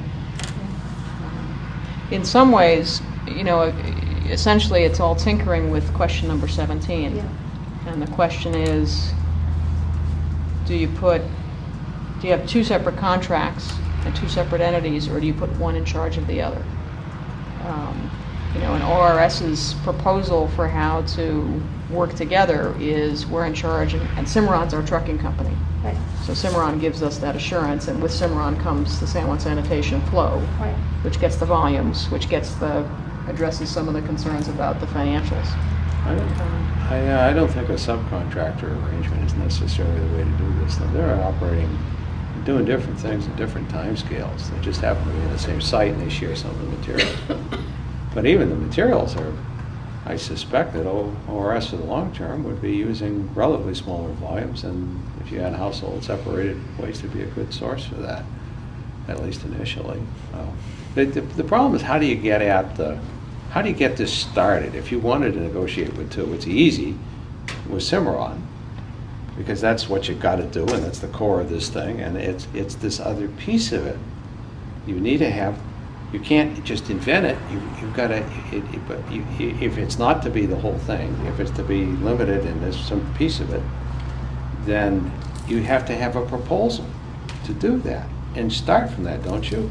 I think we have two proposals I think we have some thoughts on how those proposals could be divided and the questions we asked. So- I think we start from there. So you think that's enough of a starting point? You just start a negotiation and it'll naturally limit itself and focus itself and to I think if there are clear goals, and I think that we've expressed a lot of goals along this process, having to do with our solid waste management plan, we've referenced that, having to do with what we're hearing from ORS as far as community goals and their supporters' goals go, having to do with our comfort with business models and risk. I think we're in a place that if we were to recommend that we could just start moving naturally down that path. I don't see any real big roadblocks in doing that. You know, it's kind of an analogy to me between the town and the county. There's the town and the county, you know, we're a forced marriage, if you want to call it that. The town is part of the county, but yet it's a separate municipality. And they have the ability to provide independent police and fire services, and in some cases have, and then in some cases have chosen to work with the county. And, you know, so you find a way to make it work, and it's... But Friday Harbor never proposed to be the county. Yeah, Well, and your I'm sure governmental entities, which really, I mean, here there's a real culture difference between a nonprofit entity that's mission-driven and a for-profit entity. It's mission-driven in its own way, but it's not public service-driven. It's driven towards its product. But I think there's room for both in here. Well, I'm intrigued. Do you think the citizens of Orcas are willing to pay substantially or pay more for their services because of the values you're talking about? I think on a limited basis. I think there's a break point. Or have a risk that there's a gap where they might not be available, or you don't know what it's going to cost. I'm not as concerned about that risk. I mean, I think ORS has gone a long way in reassuring me that they can figure out how to transport them off island. And, you know, I guess in some ways I can understand the temptation to contract with Cimarron because they put a lot of effort into this. They've got it hardwired. They know the business. It's a in terms of business-like thing transport, to do. For the transport part. For the transport part, that's right. For moving the waste off island. But I continue to believe that in terms of, it's an ever-moving, it's a very fluid industry. And for me, that's where the importance of going with the values match is. But That how if do you we pay for truly it? want- How are you going to, where's the revenue going to come from to do this, to the long-term part? Well, you're just saying you're going to turn it all over to, on the other, so you're going to flip to the other, yeah. Well, I understand the limitations and the realities of cash flow, and I also understand that when you are rooted in your community and you have a lot of grassroots support and you've made the kind of incremental increase in demonstrated financial capability from their first proposal to this proposal. That's not the same, though, as saying, we know we're going to get the source, we know who's going to take it, Yep, we know I it's know. going to work, you know, it's not the same. Yeah. It's not a proposal that you can say, yep, okay. Anyway, we're about, So you're saying the $100,000 commitment is... To start. And I think I'm also saying that, you know, I think ORS still has work to do, a lot of work to do. More work than I think they even imagine if they actually end up getting this job. But I know what it's like to be a small startup nonprofit who's mission driven, and you just bust butt and you make it work. And we've got a lot of great examples of that in this island and in this community, and we're really proud of those. statistically, most small startups fail. 95% fail. And for an essential service, that's not what I would like to see. Hear you. So, we've got 25 minutes left. How do we want to summarize this into a report?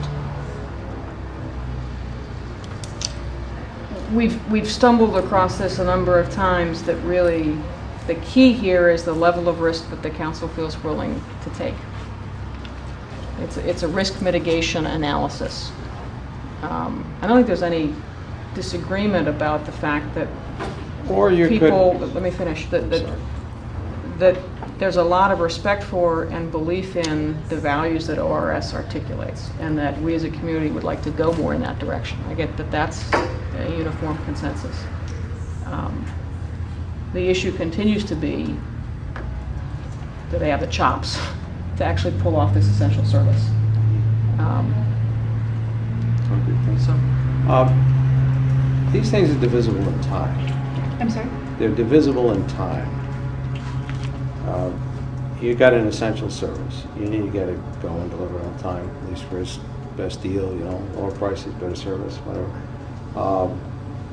The longer term piece, though, that doesn't have to be all wired down immediately, as long as you know that's what you want to do. So we've started with an RFP. We've got some ideas here, but not all in a package that seems entirely workable. Maybe you can key off of that without having to completely redo the whole thing. And I don't know if it's an amendment or whatever for a more limited forum, and actually solicit a more focused proposal for the longer term aspect of this. And see what you come up with. I don't think it's necessary to go there. I think we've got enough. yeah, I think you just have to get down on negotiations. I don't think there can be negotiation for those, as if we're starting from scratch with both parties aim to do the whole thing. I think we're not starting from scratch. And I think we've made some progress at that. We've, Right. you know. So that needs to be reflected in our recommendation, that we're not starting from scratch. Okay. I'm not So, quite following what yeah, your I'm point not is. That we're not, you know, I'm trying to figure out what our recommendation is, and then we can... we needed a business-like, to find a business-like solution to the transfer operations, and we found that, I think. But we haven't found the ideal solution for the long-term problem of reduce, recycle, and reuse. We found a pretty good interim solution, but it doesn't do everything we want to do. Okay, so is it safe to say that we're not providing a recommendation, we're providing an analysis? Yeah, Okay. and I think we're So let's providing a start series there. of opinions. Okay, okay, and then it's key, Doesn't is sound it like a safe to consensus say at that, the No, let's we're try not to gonna figure get out where, consensus on this well, one. let's figure out where we are in agreement. Okay. Yeah. So are we, Lisa made the statement that the key is, it's in part a level of risk decision. What level of risk are you willing to take versus the emphasis on values? Well, maybe a slightly different way of saying that is that I think that we are all in agreement that the long-term goal of reduce and reuse is a high value. Okay. And that, Well, sure. I But mean, that's where we want to go, right? Yeah. Well, yeah, but not in isolation. I mean, as is, what's a very high value is that when my garbage can is full and my deck is full of recycle, I'm going to get to be able to take it to the dump and, Okay. and you know. Let's assume that these statements are not mutually exclusive. Let's do Okay, that. so we're in agreement that at some point in time, this is a level of risk decision. That we agree that long-term, that we're all in agreement that the long-term goal is to improve our reduce and reuse. Well, aren't we in agreement there's a difference between the short-term needs here and the long-term needs? Are you in agreement with the first two statements I just made? Let's go one more time. Let's go around. Part of the key decision is the level of risk you're willing to take. Certainly. The Okay. risk is a key And we're in factor. agreement that the long-term goal is to improve, reduce, and reuse. Well, the long-term goal, no, I think it's not just that. A long-term goal. A long-term goal, Okay. yes. Okay. And with So- that, could I add one more? Mhm. Reduce the amount of waste going off island? Well, that's a county goal. We don't have to state that. I mean, that's just, that's But I think that's in that's- there, you know, it's in there, sure. Okay, But- so but reduce it's- and reuse, including but garbage going off island. Stable and preferably better service level and stable. Okay, so are we in agreement that the consistency and reliability of service level at the facility is essential? Yes. I am, anyway. I support that. I would support that. Yes, I would support that. I don't conclude the same thing that you do from that, but I would agree that that's a, I didn't draw a conclusion from it. yeah, I hear you.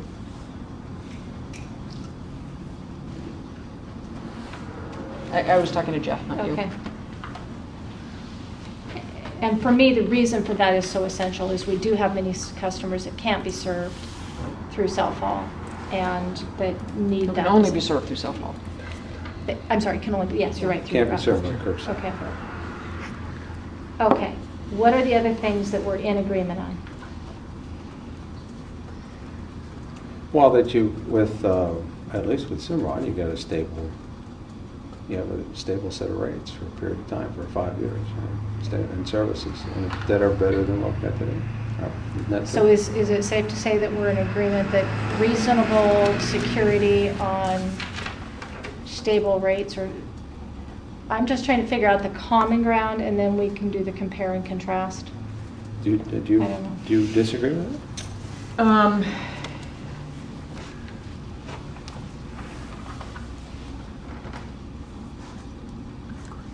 I need to take a little break here for process, and I am, you know, if we're looking at 20 more minutes, We need to open up these doors. yeah, we It's really too need to hot. open these doors. I'm sorry, Patrick, in terms of noise. I'm going to question the value of continuing to go down this road, Patty, of sort of all the places where we agree. Is the public going to get a chance to speak today at all? No, that's that's for not the what this county is for. council. The county council meeting is next Tuesday, and that's the That's- opportunity. that's- Is that right, Patty? Yeah, we're just- Patty, is the Whatever public... way you want to send it. The council will Just- council will take all that. The question was, is there going to be any room today for public comments? That was not the purpose think of that this was group. This right. purpose is, it's not a public hearing. This is It's a, over there. so, They need to mail that. Do we know if it's going to be so what, videoed? so Video let's, conference? let us focus and continue this, and then I'd be happy to answer questions after this, but I Go think ahead. we, So what I'm thinking is that really what we can provide the council is an articulation of our opinions at this point. I'm not sure how much value we get from continuing to try and find a whole list of common ground. well, where I was going to go is then, where do we differ? So I was trying to find, are there things that we could find, are we in agreement on certain things on Cimarron? Are we in agreement that Cimarron is a lower risk? You made the statement that you thought See, that that's where it ORS is starts to higher. get challenging for me, because I believe in the short term, Cimarron is a lower risk. I think in the long term, Cimarron is a higher risk. If ultimately what our goal is as a community to reduce and reuse. Risk of what? So it's risk to what? Right. Okay. Right. So I think you get into a different process question here, where with Cimarron, I think the community could easily get lulled back into a sense of, oh, trash is somebody else's problem. We don't have to be engaged in it. We don't have to be active in our waste management because this very competent company is taking care of it. So the whole conversation could just sort of slip away. And I think it's a lost opportunity. Whereas with Orcas, we're taking a risk in the short term while they're trying to figure out and ramp up and learn. But we're... Yeah, but you're... let me finish.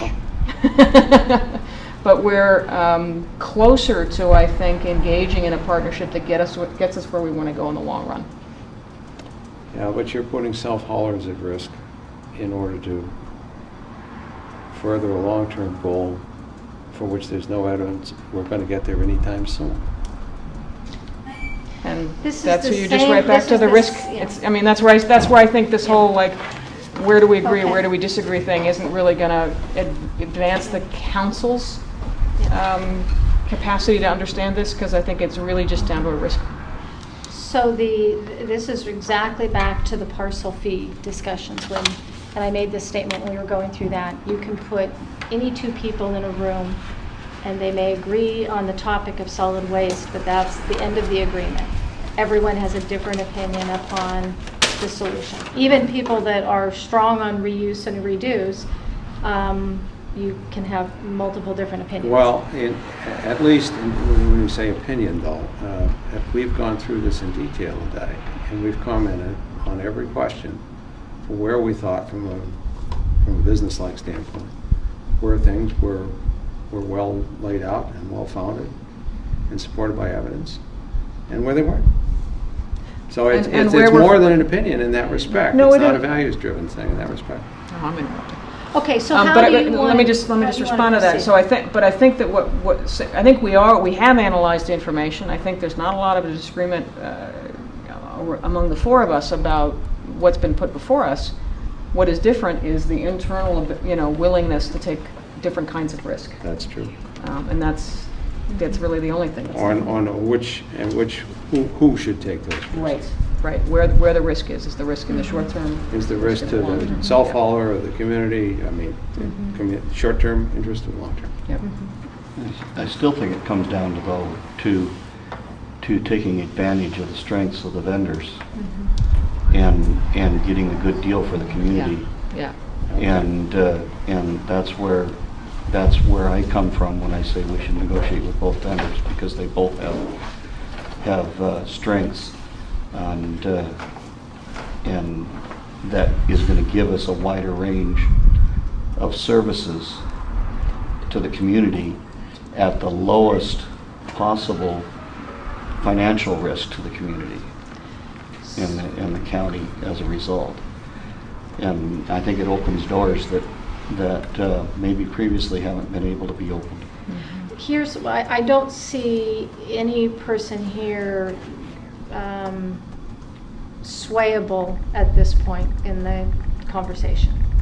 So I'm going to go back to what is the output that we want to provide to the council?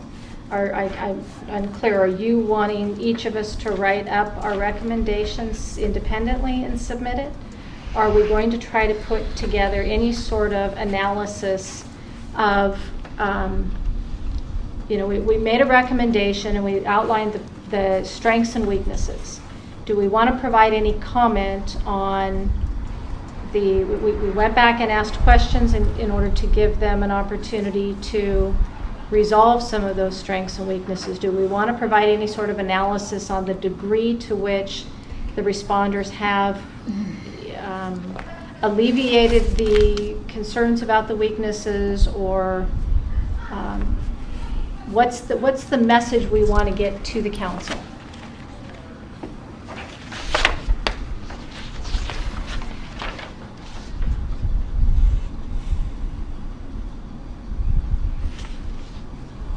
I guess at this point I'm thinking, an executive summary of the way that we went about this meeting today, which would be a review of Cimarron's proposal and where we think it addressed the concerns that, the additional concerns. Did it, as Jeff framed this at the beginning, did it increase our understanding of Cimarron's capacity or address the concerns that we had about Cimarron?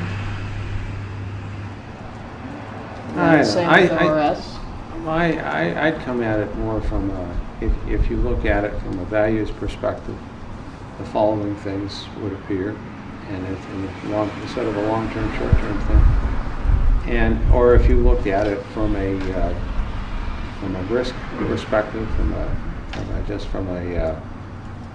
from the standpoint of somebody who is not as focused on that long-term value as you might be, but they're concerned about having a critical service available, then what is the significance of the answers as they have been developed and presented? And you get at, that's how you come at a different answer, and you divide it that way, and that's fair for the council to consider when they look at things from those two different perspectives. I don't think we have to try to be the decision makers here. We're not. No, I don't think we're even striving to be the decision makers.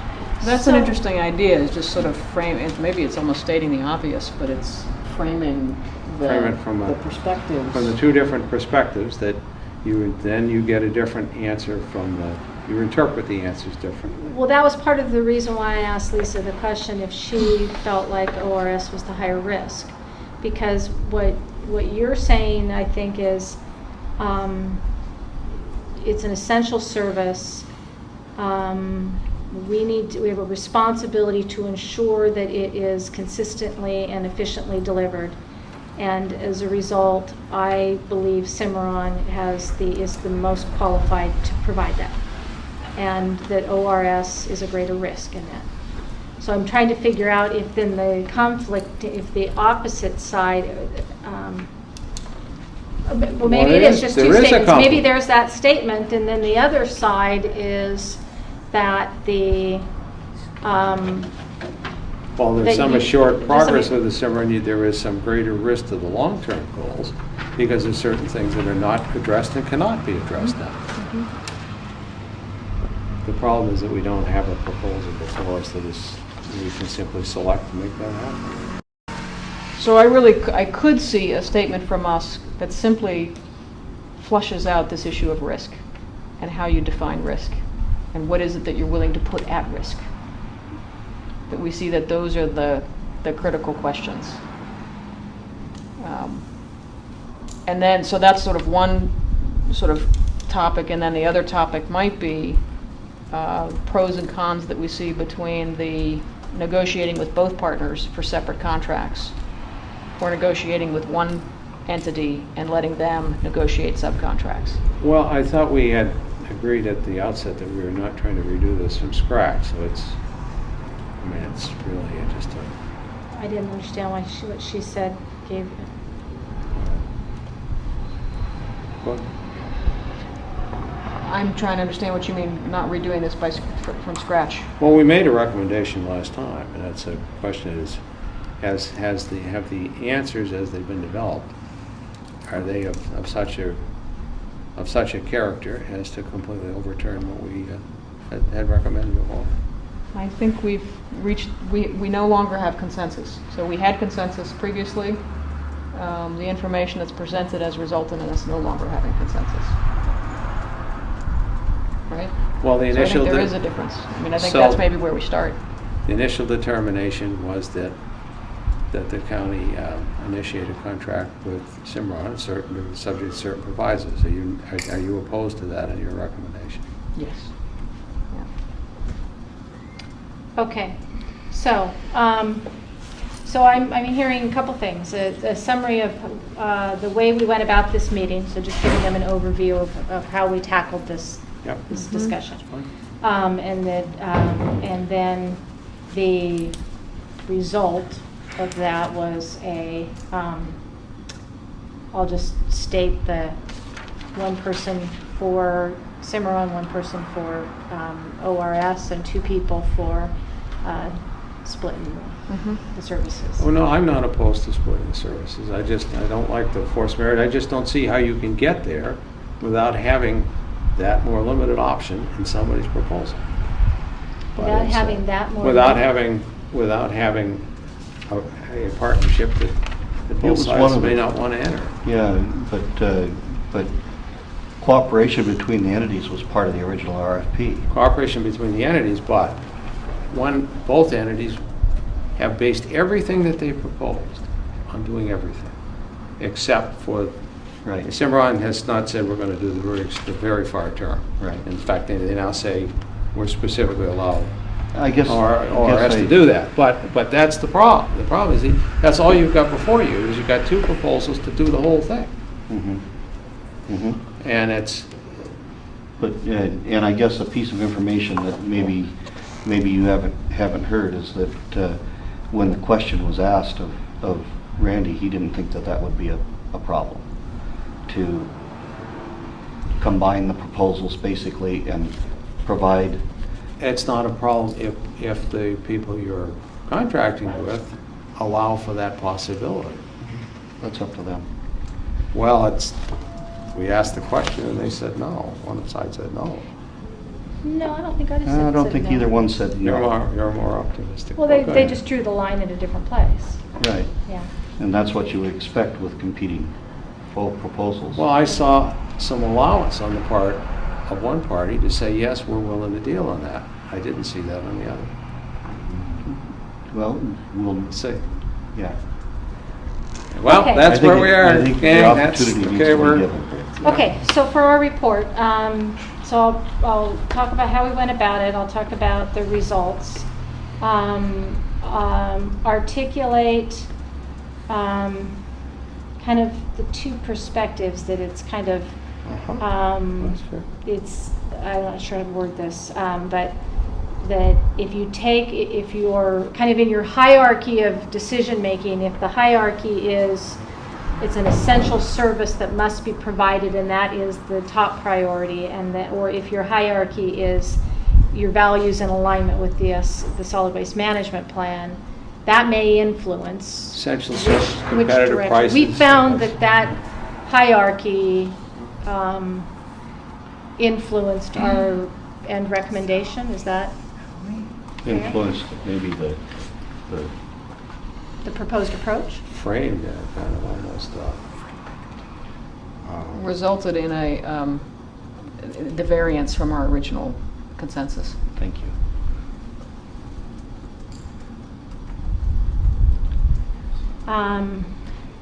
And to be clear, I mean, I guess I'm the one who made the biggest shift from the original consensus position, and that was based on demonstrated additional information.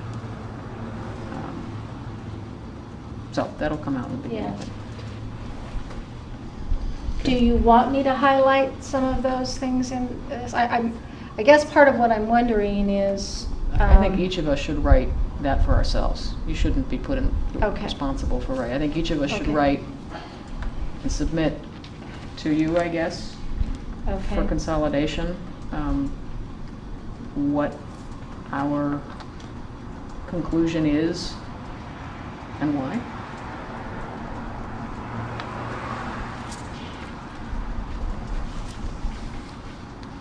You willing to do that? Yeah. That work? I can do that. Okay.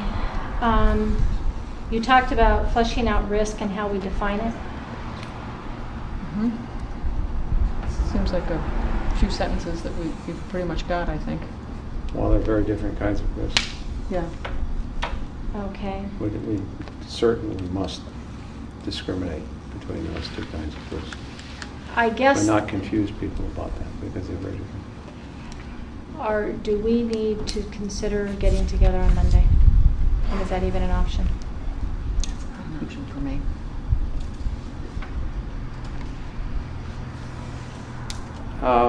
Saturday or Sunday is the only other option.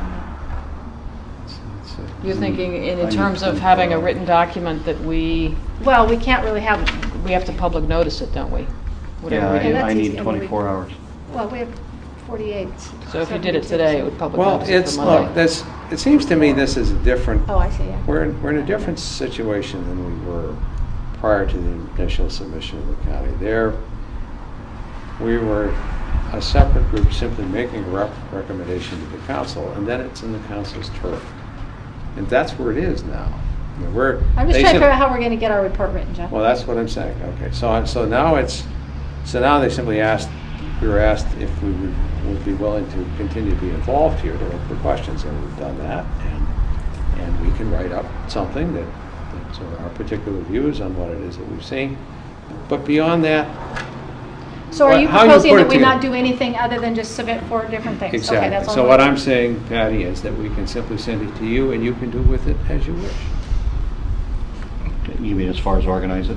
As far as So organize don't it, try to report put to your together any fellow sort of colleagues. summary or anything that we agree on, just say. Because I don't think we agree on anything. So, I mean, Well, we we agree on agree a on lot some of things. things. We agree on things, Yeah. but I don't, it's fair to me to leave that in your hands. So I'll write up what my observations on this, and Lisa can do the same, and Russ can do the same, and I leave it in your capable hands.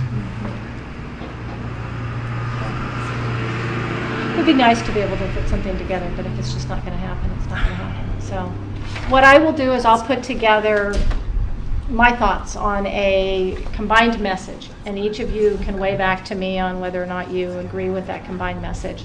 and also provide me your individual. That's very good. budget. That's very good. And if each of us tries to keep our individual thing to like a paragraph or a half a page. Yeah. is You that- tell us what that should be. How much, you don't have to be right now, but you tell us what that, Yeah, I would say half a page, you know, Maximum. like this, half a page. Yeah. You know, Okay. I don't know what that font size is, but 12 or 10 or something. all right, fair enough. When do you want it? Gee, end of the day tomorrow? Does that Okay, work? tomorrow, what's tomorrow, Saturday? Mm-hmm. Yeah. Okay, Thanks for a different Friday night than I thought. Yeah. fair enough. You can get it to me if Sunday morning would help. I've got meetings on Monday, so Sunday's going to be my day for doing To it. compile it. Okay. I need to get to you before the tomorrow, so. Okay. Well, thank you Okay. for your service. Yeah, I okay. greatly appreciate it. It's, Fascinating question. It it's is, going to isn't be it? yeah, Yeah. it's going to be In many ways, the really hard work is ahead. In terms of negotiations. Oh, yeah, but it's not cookie cutter, it's, this is real.